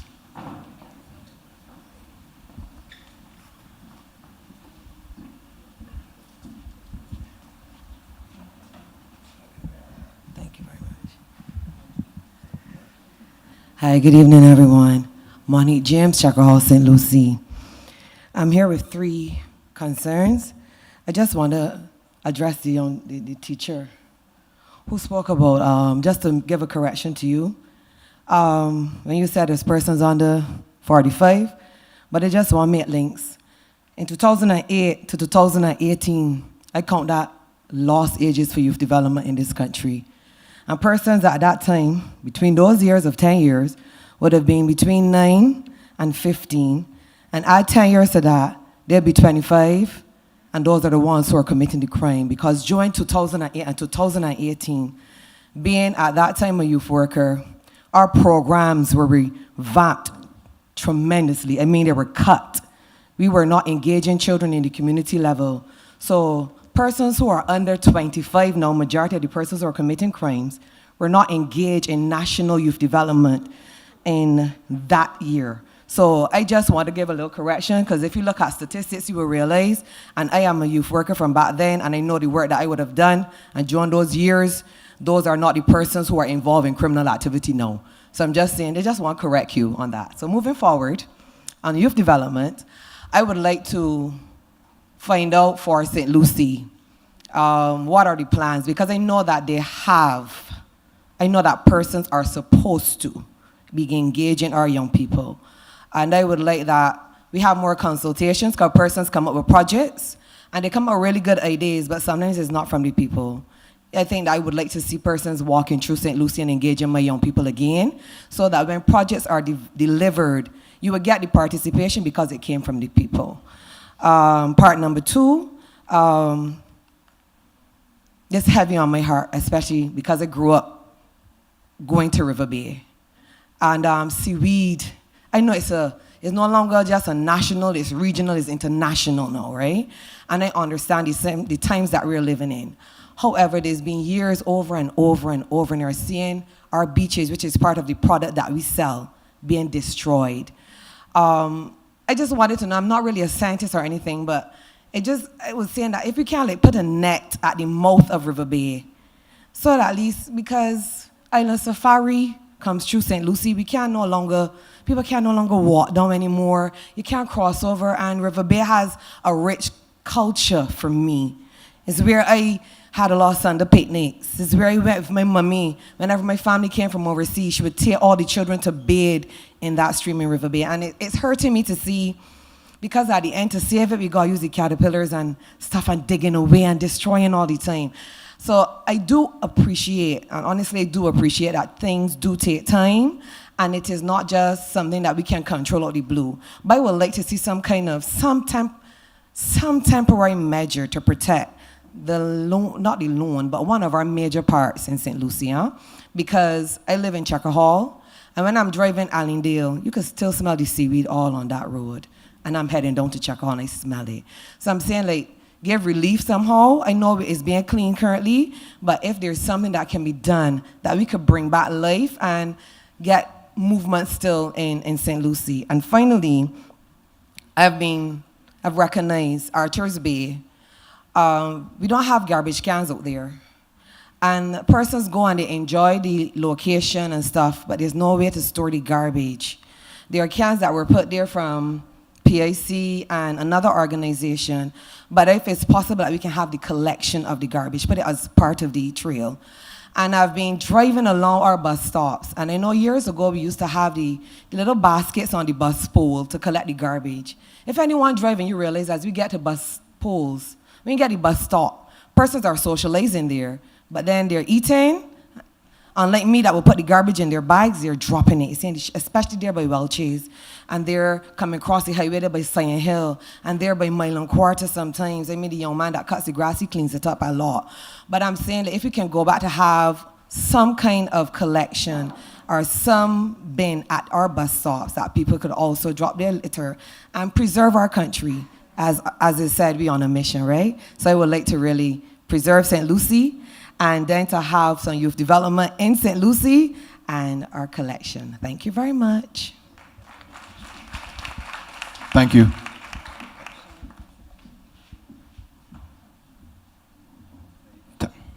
Thank you, Monique.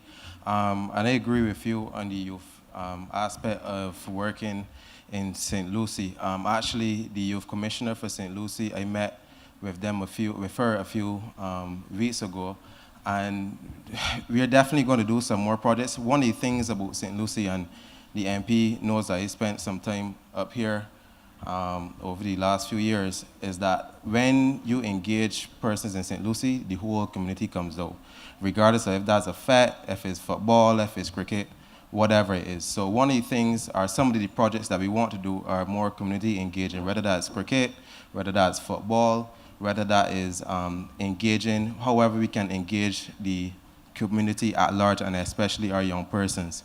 In particular, in Archers Bay, I know that we are now going on to a project to develop some more vending spaces at Archers Bay, because some of the youngsters have been asking. The youngsters in Crab Hill, you know, they're into football. In Northumberland, we know that they're into farming and so on. So we are definitely going to look into doing some more community-based projects, and as you said, rubbing shoulders with the young people in St. Lucie. Thank you, Shane. I just wanted to say thank you, Monique, for raising the issue of the sargassum.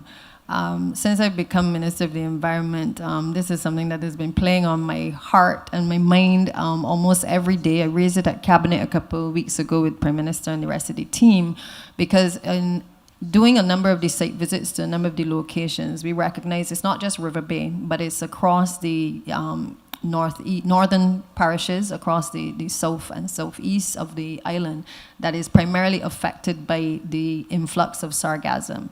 What seems to have been one of the challenges is that our focus has primarily been on, I think, not only how to do the collection of the sargassum and remove it from the shores, but one of the things I think we have been focusing in the direction of is how to make back the money if we actually go the route of trying to create an industry. And I think that in our discussions at Cabinet, one of the things I tried to alert is that to them too, is that I think that when you see the devastation that is taking place in areas like River Bay, I think our focus now has to be very clinical in terms of dealing with the offshore collection of sargassum. We have done an excellent job since 2018, putting measures in place to be able to collect sargassum manually. So we have about 134 workers working across the coastline to collect the sargassum. It is moved by trucks. It is moved by trucks to a particular location, and it is stored in that location. And for all of these years, we haven't seemed to figure out how we are going to move the sargassum to either a product that we can use and make money from, or simply be able to stop it from coming to the shores. We have explored different options. People from all over have been coming, from Mexico, in Grenada. People have been trying their best to find across CARICOM a solution to this problem. And I think that we are a bit closer now, and certainly we will discuss it at Cabinet very shortly, but we are looking at being able to explore the offshore collection of the sargassum. This thing is affecting our fisher folk. It is reducing the catch that the fishermen are being able to catch off island.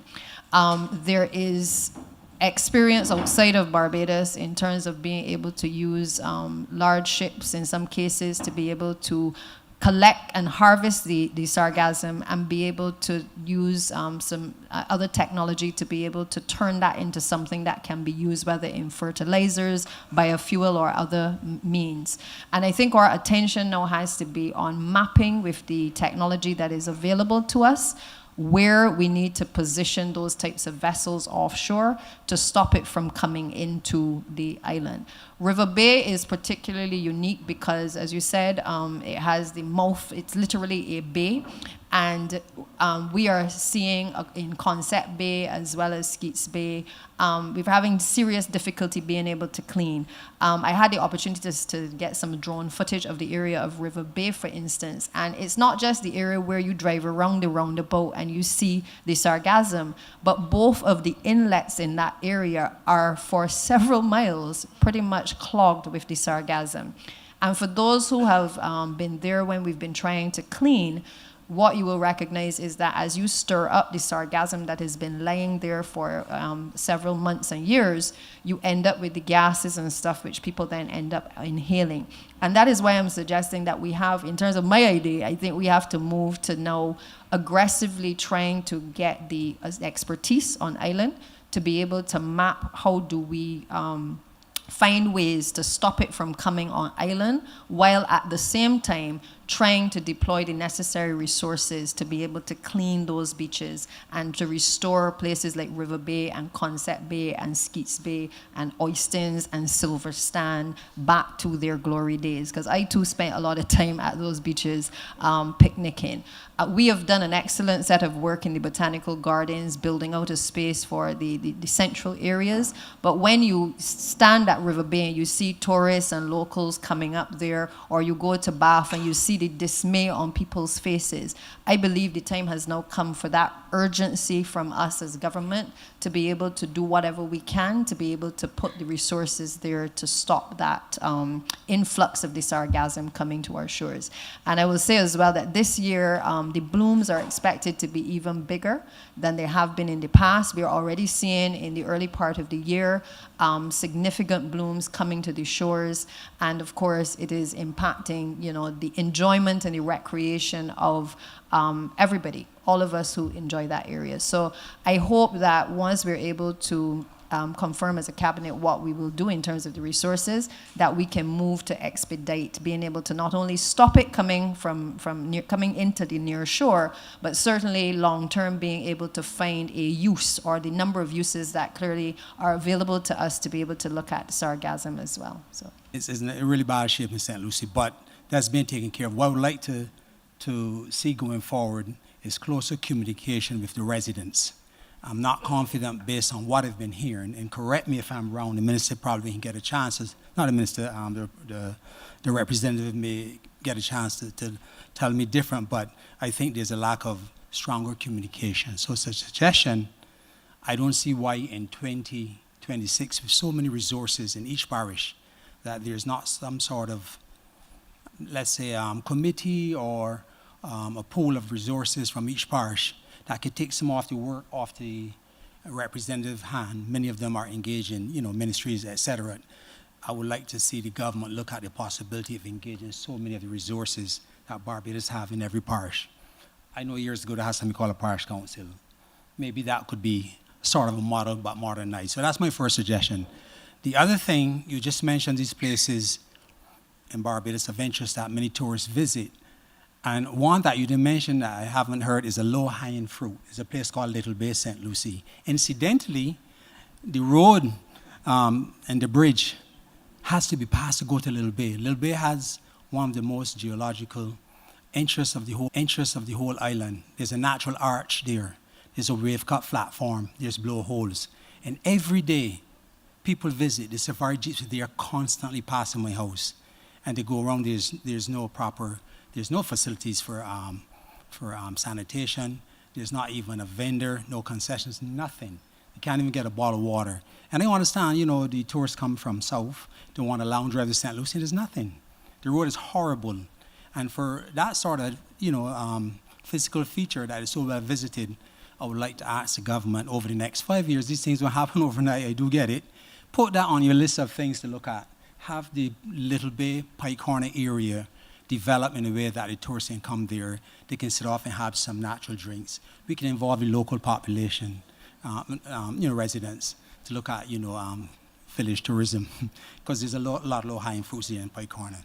Okay, so those were the two issues. The third one is of a more general concern to Barbados, and I want to address this specifically to the Prime Minister and the Minister of National Security. I don't know if he's here, but it's the issue of security. Sometimes it's good to look at the jungle from outside the jungle, because when you're within, you don't see things necessarily clearly. I've been looking at my country from abroad, and what some of our fellow Caribbean islands have experienced over the years, we are experiencing now with the violence. It is not an issue only for the police force. I want to remind Barbadians that our security is the interest of everybody. And yes, I understand that people are now scared to talk. I live in a country where we're going through that as well. And I understand that people are concerned more with their security than what is going on around the island. Everybody wants three things: food, shelter, security. Maybe spirituality, but that's another conversation for another time. I'm asking the government, Prime Minister and the Minister of National Security over the next 5 years to look at reinventing the Barbados Police Service. And I say that because I don't believe that the Barbados Security Service is equipped to manage a rapidly changing Barbados. It's not something that can happen in a year or two. It might be a 10-year project, but it's something that needs to be done. Unfortunately, we saw this coming. When I said we, I was involved in law enforcement. I saw it. And it's unfortunate that the loss of the streets to the gangs is something that could have been prevented. The gangs now are not new, but they're always under control. And it's not only the issue of the Barbados Police Service, but the Barbados Police Service can instill security. It can be a lot more robust and a lot more effective. And there are a lot of people, both within the force and outside the force, that can make contributions, including professional organizations. I am saying this, the Barbados Police Force is not equipped in its present structure to manage the state of crime on the island. There needs to be new techniques, more support, including more salary. There's no incentive to anyone to join the police service in 2026 based on the salary. Some people have thoughts, well, Barbados don't make that much money. No, the Barbados Police Service has to be looked at over the next number of years. It will attract people, with ability, people with, scholarship. But in its present form, we're trying to function in a modern society with a police force that's structured on the past and is riddled with political interference and political allegiances. I see it for myself, so I speak firsthand. And it's very sad, because we should not be in a position where guys are openly walking around with guns. I mean, that's something you would think twice in the past, to walk around so blatantly and open up gunfire in a mall. So my appeal is that it's something the national security should look at, and including security services as well. It has to be a holistic approach to security. And it's not going to be overnight fixed, but it's something that should be looked at over at least within this next 10 years. That's my contribution. Thank you.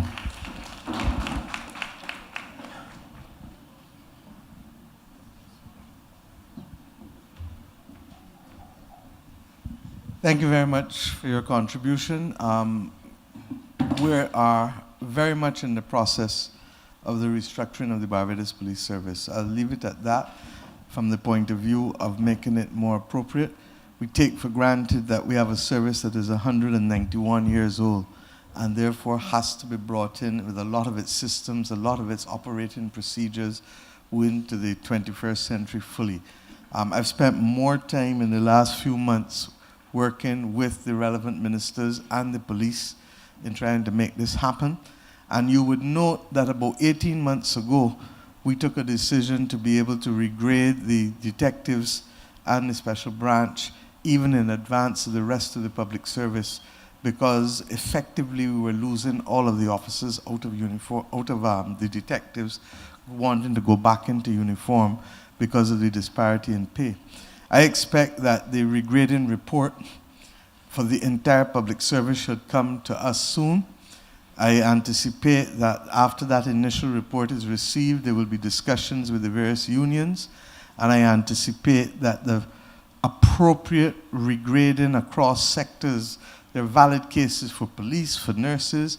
I mean, we can make cases for a number of critical services that are needed in order for this country to function properly.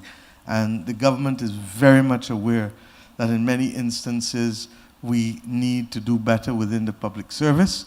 But as you know, we had first to stabilize the economy and to ensure that we have the capacity to be able to sustain the numbers that we employ and to be able to give them decent living and affordable living. So look forward for that. With respect to a lot of the methodologies that the police are using, technology is key. And we are also ensuring that both from a technology perspective and also from a corporate structure, have had to reinforce in the police that you can't have an organization of 1,300 people plus the non-police people for whom you're responsible and not have a proper director of human resources. You can't have a $200 million budget roughly and not have a proper director of financial services. So we've been working with them trying to get that together. I'm aware of a number of policy initiatives, including civilianization of some of the roles that have come to us as National Security Council, and those are being implemented. And I have indicated we've benefited for the better part of the last 9 months, and I want to thank the British government and Secure, the Prime Minister, for sending the retired chief officer from Merseyside, who only retired last year, and who has been working on the issue with us of the restructuring and the refocusing of some areas. Our magisterial districts and our police station districts go back to 1956. I've said to them our estimates this year, that has to change. And that quite frankly, this disparity between a District A with 100,000 people and a District F with how much, Gregory? About 8,000, 7,000? Can't work. So we're doing that. The new police station will start at 6 Roads very shortly. And we have the one at Old Town to start. We have identified a location for the old Black Rock police station, and only today they came to me with the price of the land, and that will be down in Deacons. And we have obviously to redo, Minister of Finance looking at me, but don't mind. We have to redo the one at Oystons as well, which we considered a new plant, but a new plant is now almost 50 years old because that was opened in the early 80s, I believe, by Brees and John. So rest assured that every single day we are focused on this. But I do want to say something, and I will repeat it, and you're going to swear that I'm a stuck record. The government's policies will continue to do what we have to do to modernize. The police, in whom I have confidence, will continue also to do their job. Can we improve? All of us can improve. But the major, major, major lifting that has to be done if we are to be successful in this country is who? I want you all to answer me. Is who? Us. Us. And I maintain, Ian spoke about morals and commandments and things earlier. That is critical. But at the end of the day, a child should not be learning the 10 Commandments in a school first. Tell me where the child should be learning the 10 Commandments. And if they're not learning it at home, then they need to learn it from the godparents or the grandparents or the neighbor. Because until we take responsibility for all of us, we're not going to be able to stabilize and secure this country in a way that we would like. And this is a difficult decision. In the last 2 weeks, it's not just Barbados. Name me how many countries in the Caribbean had problems in the last 10, 12 days. So we're dealing with a systemic issue, and we're dealing with the fact that access to guns, as I've said over and over, has created a difficult situation.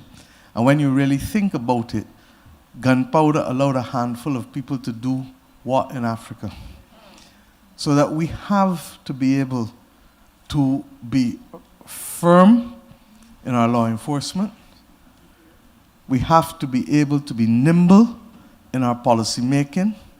We have to be able to be supportive in the resources.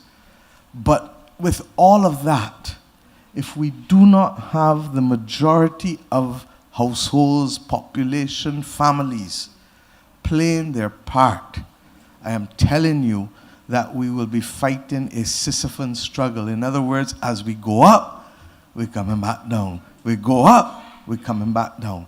And that is because too many people are still prepared in this country to turn a blind eye to the source of funding, or the source of gifts, or the source of their ease and comfort.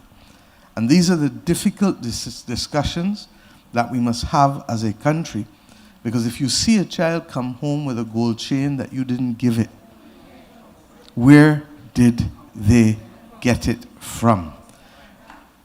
Bree St. John taught me as a young girl coming into public life, never look at anybody and envy them or be jealous of them. You see them walking and stepping tall, but you don't know what they're doing to be able to step tall. You don't know who over them, under them, directing them, or whatever. And I want to remind us of that because we live in a world, regrettably, where the access to technology causes, and this is part and parcel of the problem that the tech companies are facing, particularly with children and teenagers, create unrealistic expectations and sometimes aspirations. And therefore, people are living that out in ways that we have to be able to have serious conversations. The old people used to tell us, you can't have champagne taste and Moby pockets. How many children you think know that statement nowadays? But why not?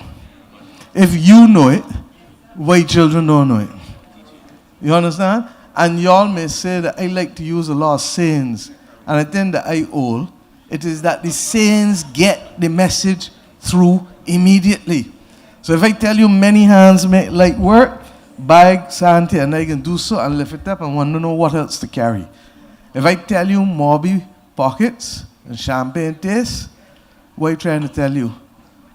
That there are certain things that you got to live within your means on. Now, the system that we have has opportunities for everybody to lift themselves up. And that's one of the beauties of a post-independent Barbados.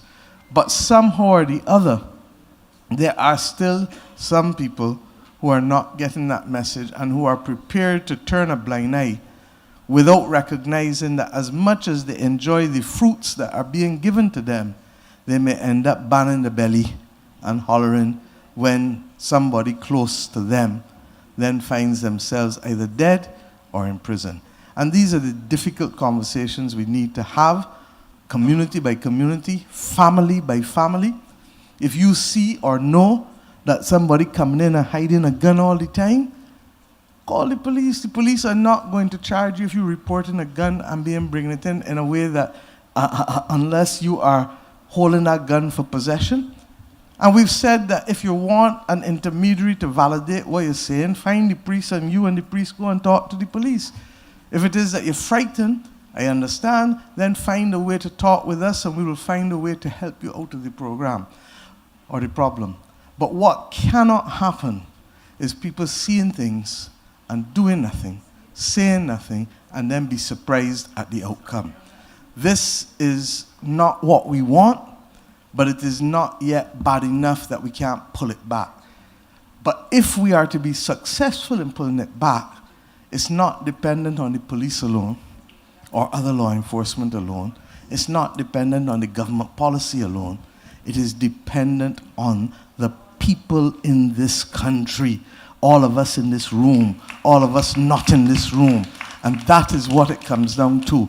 And if we have to repeat ourselves day by day and week by week and event by event and sermon by sermon and assembly by assembly, then that's fine. Repetition is what brings about persuasion. Repetition is what brings about change of behavior. But what is not acceptable is what is happening now. And I'm not sure that there are simple solutions, Ian. Flogging is just one manner and means of discipline. I think that the important thing is that whether persons decide to hit somebody on the hand or withdraw from them other benefits or do other things that relate to a form of discipline, what is important is discipline and holding people accountable. And I'm not going to, I don't necessarily like it, but I don't think that flogging ever kill anybody either. So, you understand? But by the same token, different folks, different strokes. And there are a lot of people, Colin, you know, who didn't get flogged, but who got disciplined. And who were equally brought up, anchored in values, because the family took time to make sure that those children were rooted in the values. So I really do hope that these opportunities for what I call family discussions, and I have a conference call in 40 minutes, Angie, so I'm going to leave you shortly. One last meeting for the day. But I really do hope that we recognize that these opportunities are not intended to be onerous for anybody, from ministers to public servants to those of you coming. It's intended to allow us to have family discussions. Family discussions by parish. It is intended for us to hear the things that are wrong. I hear Dolores with the water problems up in Melvin's Hill, sorry. I hear the issue with the Pike Corner Bridge. I hope you also accept the explanation that Santia and Kirk gave with respect to the fact that, regrettably, the bridge was started without the proper designs, etc., trying to rush to help a situation. But sometimes when you rush to help, you're going to end up doing worse. So that is why it was paused, to get the designs right, because the investment must last for a significant period of time. I've heard all of the discussions from Speightstown Sparkle and the need for recognition of the persons who help clean up, and we certainly want to be able to do that. The cabinet will tell you that I'm obsessed with cleanliness and I'm obsessed with tidiness, because Barbados must be clean, and as we've heard, and green, must be clean and beautified. And that makes our lives easier once we do the initial heavy lifting. We've heard you with respect to the buses and the routes and the transport. We've heard you with respect to the potholes that are still there, but as Santia and Kirk told you, the trucks are there and the deployment of the teams is beginning to happen. And the truth is, I laughed and said to the others just now when somebody talked about a bridge that finished, I said, well, people do acknowledge that we do finish stuff. So the bridges that have finished, the problem is that this country did not maintain any bridges for 40, 50 years. And a house or a structure that is not maintained will eventually do what? Fall away, erode. So we're not where we want on everything, but we are making progress in the right direction. And I thank you for also contextualizing the time, because to change an institution that is 192 years shortly takes time. It's like a cruise ship. A cruise ship can't just turn so like a Moses, you understand, or a speedboat. It takes space and time. And with the Barbados Police Service, we're looking at recruitment, we're looking at retention, we're looking at restructuring of the training programs, we're looking at civilianization, we're looking at expedited promotion and officer cadet programs, we're looking at technology. We have a new process going forward with the new E911, which will allow us to integrate police, ambulance, and the various other services, fire service, in a way that then makes sense. All of this we're doing and spending tens of millions of dollars on. And we don't necessarily speak about it all the time because you're so busy doing the work. But above all else, we are also looking at the regrading of police officers, because like you, the issue must be not only attraction, but retention. Thank you.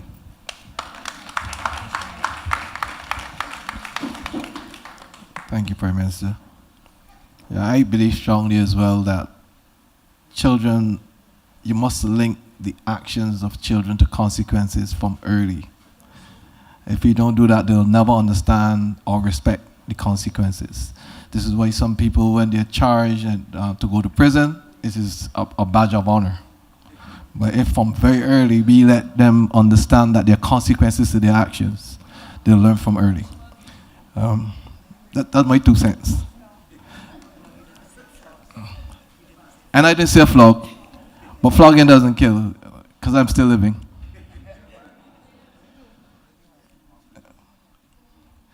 Okay, our next contribution is coming from Austin Husbands.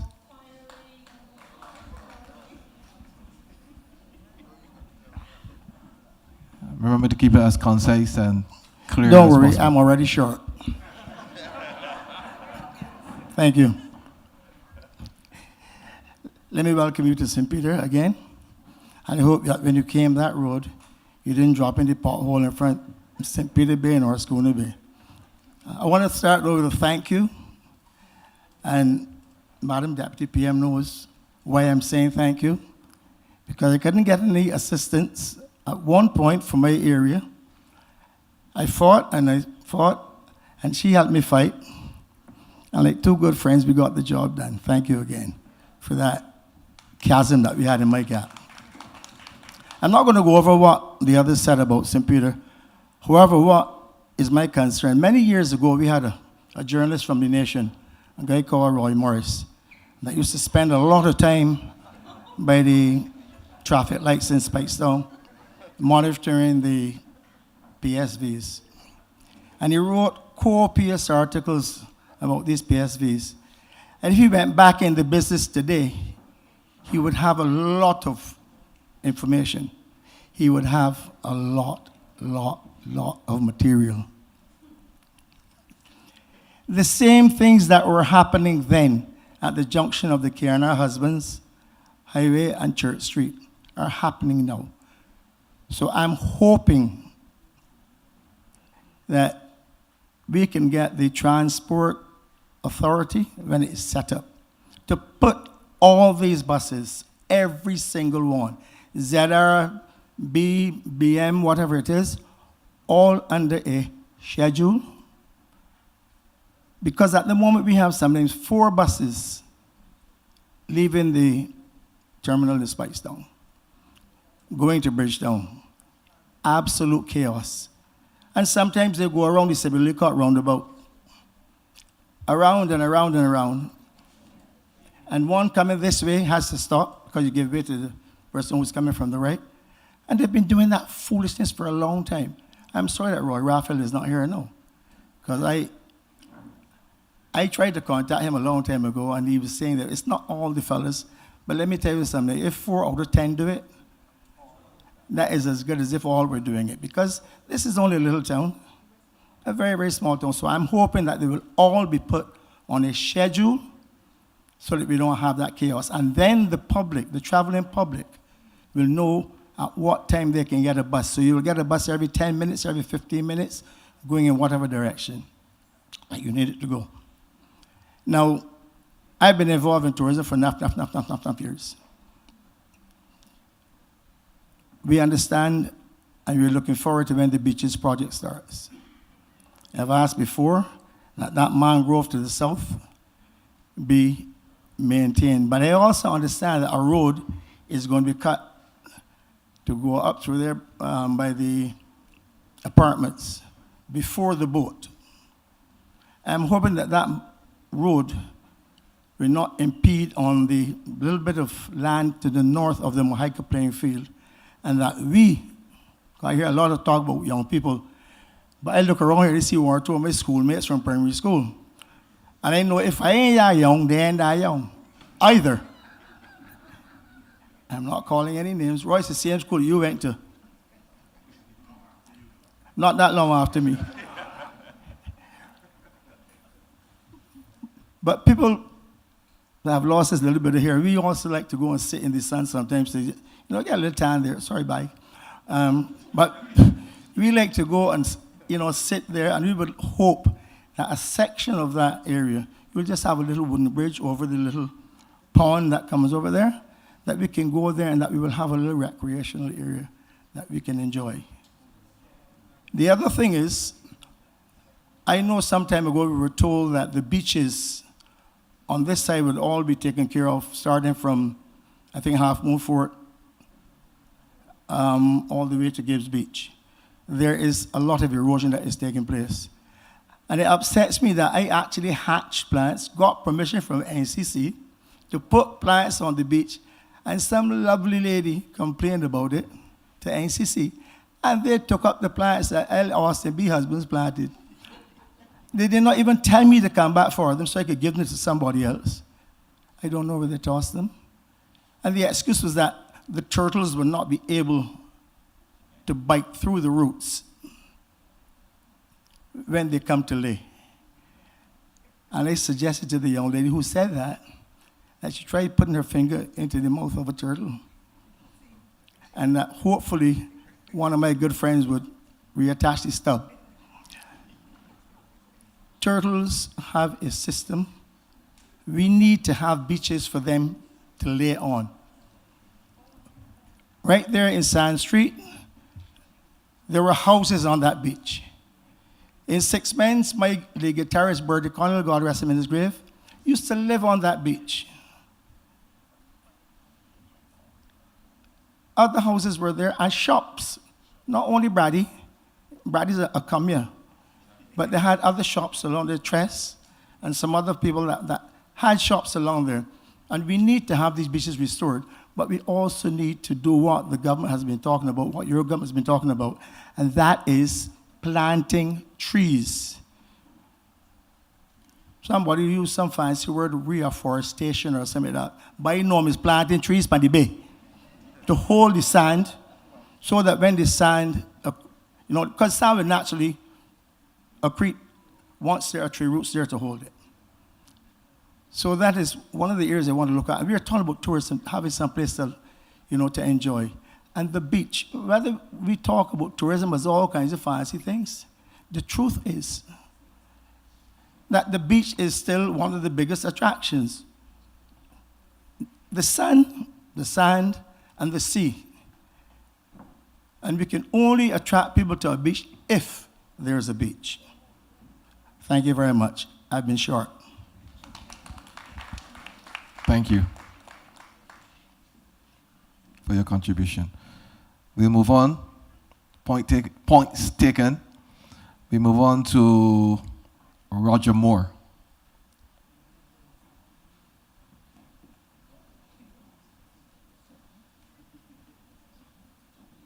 Good night, Madam Prime Minister.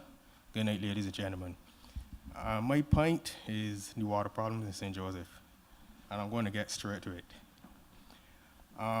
If you have the tankers making visits when no one is at home, is a point that's lost, right? Why not reintroduce the community tanks? That way, the residents that are not at home, when they come home, they have access to water, right? And I believe that's a solution, because you're not getting water from the taps, you're not getting water from the tankers, you're not even seeing a tanker, right? St. Joseph, yeah, Harlington's Cliff, St. Joseph. Yes, please, right? And the thing is this, if you have the community tanks, even if they're coming full, the tanks, those residents are coming home 5, 6, 7 o'clock, at least they have access to water. Because if a tank coming out, you have 4 or 5 buckets. When the buckets down full, tank gone, you still want more water? So reintroduce the community tanks. That's one. Number 2, we talk about community tourism, but you cannot promote community tourism by sitting behind the desk. You have to come in the community and see what's happening in the community and who's making this tourism thing happen in the community. And I come from an area that believes in community tourism, which is Harlington's Cliff. And every day we have tour buses, we have island safaris, great influx of visitors, but the problem is the road. 2 vehicles cannot pass on the road at the same time, right? So why not somebody from the ministry come out and see what is happening, see the roads, see what needs to be done, and come out and talk to the residents that actually involved in the community tourism, right? And get the ideas. You cannot implement community tourism from behind a desk. Have a good night.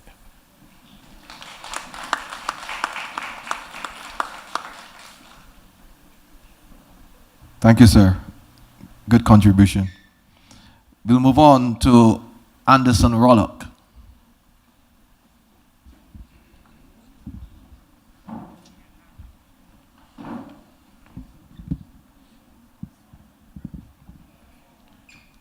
Good night, Madam Prime Minister, to the high table, to everyone here. Community tourism seems to be a recurring topic tonight, so I will just speak to these few areas where that is concerned in St. Lucie. And I also want to respond to Monique. I would have worked with her over the years with the the committee that I led. I was involved in community work for 20 years. So I'm giving testimony to the work she has done in St. Lucie with the youth. Just to say, unfortunately, Monique, with regards to the garbage cans at Archers Bay, some of us don't like nice things because some were there, and some people believe that they like them more than the community that needed them and took them up. But you know that we would have placed Archer garbage bins in the area. The first thing I will speak to is about ideas. So I'm going to just give a short background, won't be long, and then my idea. The abandoned Harrison's Point Lighthouse in St. Lucie, the youngest of the lighthouses in Barbados, built in 1925. One of the most beautiful and picturesque sceneries that you can imagine. Up to 2022 and 2023, when I then led the St. Lucie's Parish Independence Committee, we undertook a community service there for those 2 years with regards to beautifying and bringing back that lighthouse to a state where it would have been more, cordial and enjoyable for people to come to. Now, I would have observed living in the area, the amount of persons and tourists that would make their way over there. But the road to the lighthouse was like a track per se, hard surface, marl, but overgrown. Through my committee back then, we engaged the services of a private contractor, free of cost to us as a community group. And he came in with his equipment and he leveled the road from the entrance to the point of the Harrison's Point facility straight to the lighthouse and clear back the bush on either side 6 to 10 feet. That's the first thing that he did. He then went to the lighthouse area and pushed away all the overgrown bush and trees that it would have been accessible. Then we came in with some community groups and we transformed the area to the point that the lighthouse was cleaned from top to bottom.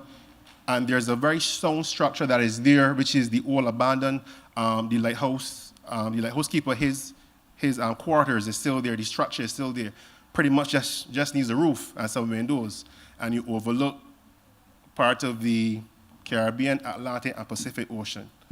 About 104 steps into the lighthouse, you go up to the top. When it was open to the public, and you could look from as far as the eyes could see across Barbados. We beautified that area, put down benches, planted trees. I must say with the help of our parliamentary representative, because he too, in his formative years, served on the St. Lucie Parish Independence Committee as a chairperson. We did all that work. The Barbados Port, they have a team that goes around to the various lighthouses that they clean and debush and so on ever so often. So we got the connections and we worked with them. I'm saying we put on benches. I'm saying all that to say this. We did that as a community group. I went to a representative at the port and we presented a document in terms of the project that we did, everything we did, and we presented it. This is now 2026. Unfortunately, I can say that the lighthouse, the door to the lighthouse has been closed up because they would have reported that over time the debris and stuff, the rusting was falling and persons could become a danger to themselves. So the lighthouse is no more accessible to the public and the area is becoming at times overgrown and so on. But the area where the road and stuff was cleaned up is still good. My idea is hopefully as another tourism focal point in Barbados, in St. Lucie, is for the revitalization or the reestablishment of the Harrison's Point Lighthouse, that it can be another tourism spot in Barbados because that area has loads of potential. Another area, we spoke about Archers Bay. We know that there's development coming there, and I'm hoping that we will see that in the not so distant future. And another area that I would like to see, because there's all different types of tourism, so we have heritage tourism. My idea, I'm advocating that the area by the St. Lucie's Parish Church. Now, the St. Lucie's Parish Church this year is 399 years old, same age as Bridgetown. As when Barbados was first established, you had about 6 parish churches. St. Lucie Parish Church was one of those. In the immediate area, you have the St. Lucie's Parish Church. You have the monument of where the old parish school was, right there. Right across the road, you have the birthplace of national hero, the Right Excellent Charles Duncan O'Neill. Across from there, over you have, back in the day, you call it the mess house, the St. Lucy's Primary and the Dar Jordan Secondary School. Then across from the parish church, you have the old Fairfield factory, where it is the only octagonal-shaped chimney in Barbados. Then you have the Theodore Branca roundabout. He was the longest-serving parliamentarian in St. Lucie. And then just behind down there in Trents, you have, when it was established, the first solar voltaic plant in Barbados and the Eastern Caribbean, over 44,000 solar panels, and that place is kept under control by hundreds of black-belly sheep. My advocation is we're talking about heritage tourism, right there in St. Lucie, in that small hub, to designate that area a heritage tourism site, that when persons come, you see the tourists come, they go into the car park, and they peruse the church and so on. Lots of, as you would say, prominent Barbadians have been buried in the church cemetery. Just to mention one person, Auntie Olga. Some of us may not know her, but she was a very prominent social worker, a giver of people in Barbados. Her gravesite is right there, a nice tomb and everything preserved right there in the churchyard. So my suggestion, an idea, that point in St. Lucie, that, as it would say, a hub, the roundabout is a meeting point, be designated as a heritage tourism site with some adequate signage and so on, that persons can come in and visit and get some history about Barbados and St. Lucie. Thank you. Point very well made, sir. Thanks for your contribution. We're going to move on. In the interest of time, we're going to go to Desmond Ford.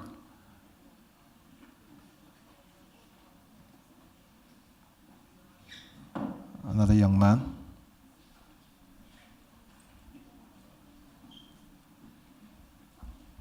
Hi, good night, everyone. Same protocol have been established. I will begin to speak. Excuse my voice if it is hoarse, but that's because I having an eventful weekend.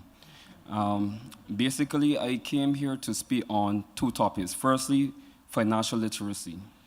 This came about merely because to give a background who I am, Desmond Ford, I came from Erie Hill, St. Joseph.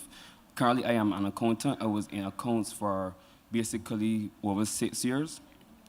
And being in accounts, I have not just witnessed the gap or basically the unawareness of financial literacy, not just through the employees, but also regarding schools and children as well.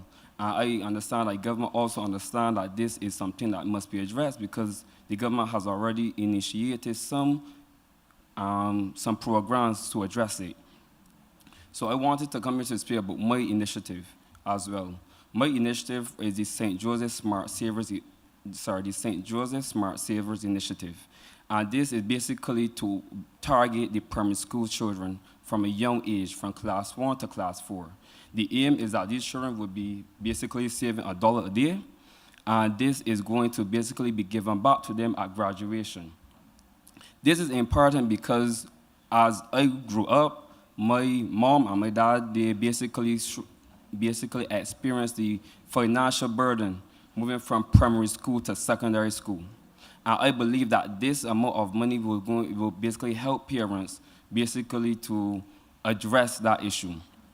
When they go into graduation, they will be given a check, approximately $1,000 from saving for the past 4 years, and this is going to help parents with that burden, with that financial burden. And also, it will be addressing the financial literacy because students and children will be basically having that mindset from early, let me save. Because when we go into school, we have the shops. We have other stores that children will be basically coming to spend money. And we understand that when they get older and they get money, all they will know is just to spend. All they are going to be seeing, and when they have the money, all they will be learning to do is just to spend. This initiative is going to combat that. Also, the money, when it's collected, it will be going to a credit union. This is because the credit union have a good interest rate where the money will basically not just sit on the account, but it will actually basically grow. So it will also help the parents and the children when it is given back to them. I am here today basically to ask the government in terms of my initiative, in terms of how they can basically be a part of it. I believe that it's not going to just help the children. As I said, it will also help the parents as well. Speaking on one of the initiatives, the government already have an initiative there where basically children will be given like 5,000. And when they get to the age of 18, 19, it will be given back. But if they do not know how to use or manage this money, that money that they will be given can be misused. And I believe that this initiative is going to complement one that is already there, which is going to give them the discipline that need to manage this money in a productive manner. There's also a budgeting aspect of the program where children are going to be asked the question, what do you want to do with this money when you get it? Separate your needs from your wants. And that is something that we learned when we got older. But that is something that children need to learn today. So that when they do get the age that they're going into the work environment and they get more money and they get the money that they want to know basically spend, they are already basically trained or basically experienced by asking themselves this question, what do I need to do with this money? How can I separate my needs from my wants? And that is a question that we should basically be teaching these children at early age, and we should not have to learn it when we actually now get put in the deep end, in the water, in the work environment. So that is basically one of my initiatives.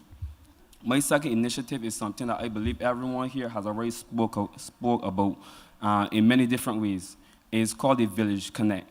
I grew up with my grandma, and I am extremely close to her. My other one have passed, but I was also close to her. And my grandma used to tell me stories that despite she never had, she never lacked. And because the village surrounding her always kept her afloat. And I believe that we have basically left our roots. We have gone away from the village, from the village mindset. And I believe that we need to go about there. I also say that also because when we see children, we cannot really talk to them as much because there's no village mindset. We need to go about there. And the Village Connect is going to help us as a village connect one and help us help each other. I have basically connected with some persons within my community in St. Joseph, and there was an issue where there are a lot of issues that basically are not being answered in a reasonable amount of time. And that is understandable because there is a bottleneck issue where there are a lot of problems and we are only going to the MPs to help. And with that being said, there are more demands for help regarding the resources to give the help. This program is to help us as a community and our villagers to basically get our problems resolved in a faster way. For example, if I know that I need help with food, but this person here basically good with in terms of cooking. So that is one issue that can help me. She probably needs help with light. I am actually learning how to be an electrician currently. We basically can connect each other, go back to the village mindset, but all it needs is coordination. That is what this program will do. Coordinate who needs help and also basically pointing out what person's strong points are and let us as a village help each other in a reasonable amount of time. It is basically a great deal of concern where there is a lady, we'll not call her name, but there's a lady within the community who have been asking for help, but basically because of the amount of help that is being asked regarding the resources, it is not being given at a reasonable amount of time. And this program basically going to address that. And I will also ask the government as well to basically ask if that is something that y'all would be willing to be a part of and help us build it out as well. Not just to help the children, but also help the community as well. Thank you.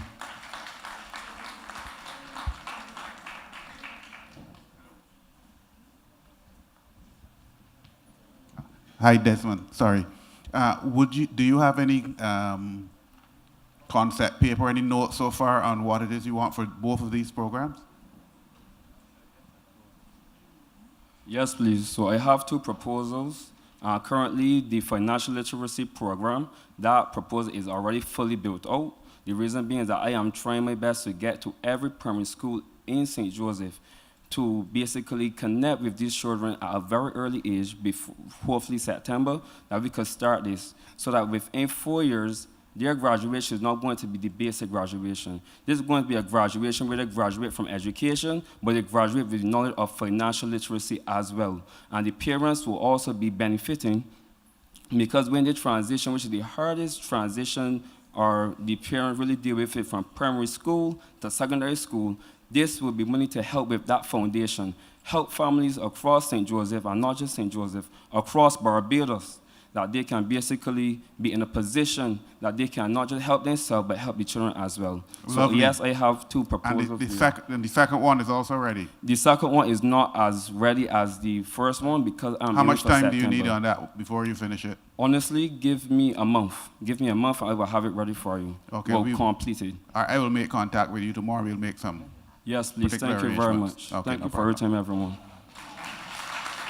Desmond, if you don't mind, I don't know what to say. I am listening to you, and I feel such a sense of pride in hearing the way you've just delivered yourself. And Yes, please. in a time when we are dealing with so much, where we see images of young men doing the wrong thing, I just want to salute you for everything you've said. Yes, please. Thank you. Thank you. And to say to you, I think where Roy is going, and I know Senior Minister Simmons is going to lead in onto this, but I think your ideas are sound in terms of what you want to do, and I want to certainly encourage you to continue to speak in the way you're doing. Yes, please. And not just to speak, but to do what you're doing. Government, yes, I already messaged Corey Worrell, who I know is leading the financial literacy program, and I've asked him, I'll get your contacts, but I want you and him to perhaps sit down and speak, because while we are looking to the institutions, the banking institutions, to be able to assist on the financial literacy, I think young men like yourself, and I'm sure there are others like you that perhaps may not have had the opportunity to have a voice like this, but I think we need more persons coming forward to be able to help programs like this, to help pull some of the weight to get the information out there faster. So I think on behalf of everybody, I really want to salute you. Senior Minister, over to you, please. Thank you, everyone. Good evening, and I can only endorse everything that Santi has said. You really touched me, and I am glad I stayed this late in order to be able to speak to you. Now, the truth of the matter is, all that you have said really has already been embraced by the Ministry of Commerce, and we have actually carried the financial literacy program to every public primary school. We also now want to expand it right across the private primary schools as well. It is also now into every secondary, public secondary school in Barbados. And I take your other point, which is the secondary point, not just the children, but how do you help the adults? Because the financial literacy issue must also be at that level of our community. And so therefore, we have already started to work with several business places in Barbados, and we are now looking to move it right through the communities. Now, what I would like to do, because I'm on the same page as Santi in this regard, I think that I would want to be able to sit down with you and Corey Worrell, who is in charge of it, as she said, and to hear from you what your own understanding is, because you say you've worked out a little bit of a strategy. Yes, please. And our strategy could be molded with yours, because frankly speaking, I don't think we have all the ideas. But what we have done is we've come a long way. We got we got our booklets and so on. We have a curriculum endorsed by the Ministry of Education. In fact, it is now about to be used as a pilot in Guyana, because what we have done is now up and running, and they have an interest in doing something very similar. So rather than reinvent the wheel, they're coming to work with us. And also we want to go online, so that even when you may not have the book in front of you, you can pick up the phone or whatever else you may have, and in spare time or quiet time, you'll be able to do some of the courses and that type of thing. So it isn't that you're coming too late, but you may be able to help us put icing on the cake. And I would be very glad to have that type of conversation. So I am going to give you now, I can put this down, come and talk. You give you numbers how to contact me, how to contact Corey, and we're going to roll together. Good? Yes, please. I just want to say thank you as well.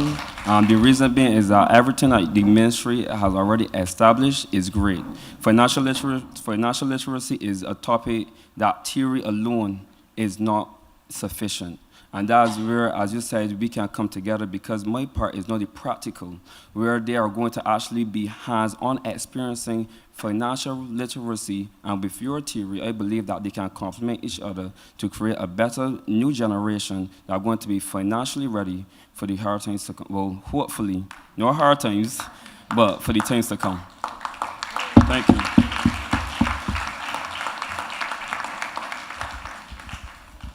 Excellent. Yeah, we have one final contribution from Faith Holder.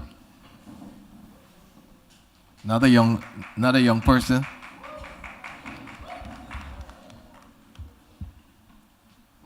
Good night to everyone. Protocol having been established, I would be very quick. Along with Desmond, we are actually the parish ambassadors for St. Joseph. So Desmond would have spoken on his part as an accountant. However, I'm going to speak on the nutrition and wellness part. I am a registered nutritionist, and I am very passionate about the topic. And I do believe, as the late Carmita Fraser would have said, food first. However, we still have to equip the public with the credible knowledge and resources in order to choose the correct foods that we know that they should eat. We know that Barbados is currently going through an NCD, non-communicable disease epidemic. We know government is really pushing a lot of resources in order to help combat that. However, I believe that the outpatient clinic there in St. Joseph as well should be a hub for a multidisciplinary team so that it can assist the patients in St. Joseph. I do not believe that people in St. Joseph should be going to other polyclinics in St. George or St. John or wherever else. I believe that they should still have access not only to the medical services, but also to nutrition services. And I believe the government has to engage more nutrition professionals, more registered nutritionists, more registered dietitians to get into the community, because primary health care is where it all starts. In the home is where it starts. In the community is where it starts. And I believe if we get the credible professionals to get into the community, it can definitely save government millions when it comes to tertiary health care. So that is my contribution. Thank you very much. Well, we've heard a lot of contributions here this evening. I can see that the people of the North are very passionate about the North. I like the fact that we have our young people being involved and bringing some good things to the fore. We spoke of dealing with crime, traffic, education, sports, tourism, a lot of things. And, you know, I'm happy that at least we had people who were prepared to come and speak of the things that are affecting them. Of course, we hear a lot about the grievances, right? About the grievances. But the reality is that we want to hear ideas always, ideas as well, so that we can have solutions to the problems that we face. We are not perfect.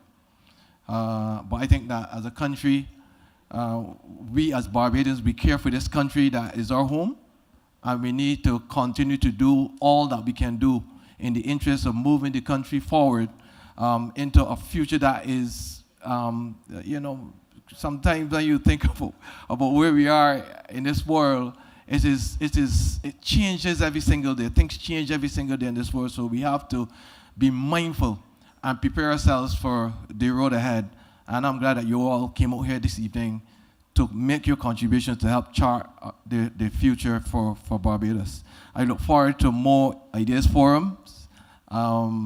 And the North, you can give yourselves a big round of applause for what you've contributed here this evening. Any comments?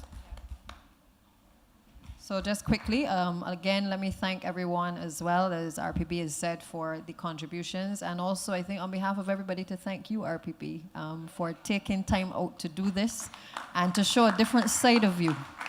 And I hope you are competing this year. But anyway, we'll leave that there.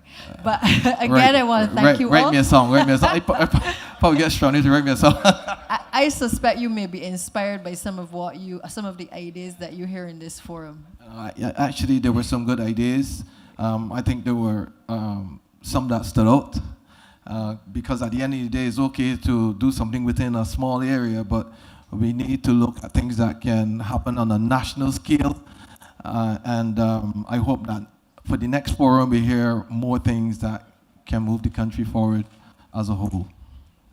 So again, thank you, and until next time. Roy, do you have a date yet for the next No forum? date as yet, but Okay. we definitely will be in St. John next month.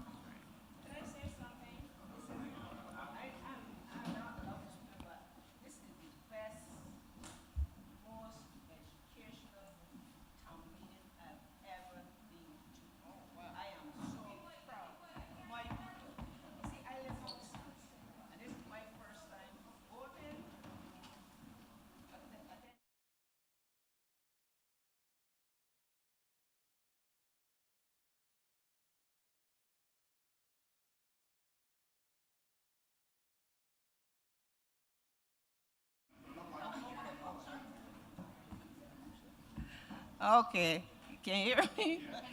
This is the first town meeting I've been to, and it's the best. I am so proud of my people. These young people, you know, you hear about the negative, never the positive, and the problems that we're going through right now in Barbados and everybody. But I'm telling, I don't know, I just can't express myself. My first time voting, my first time meeting here, the Prime Minister said, come back home. That's what I'm doing. I spent 54 years in the States. It's time for me to come back home. And I am so proud and happy. Thank you very much. I wish you all a good night and get home safely.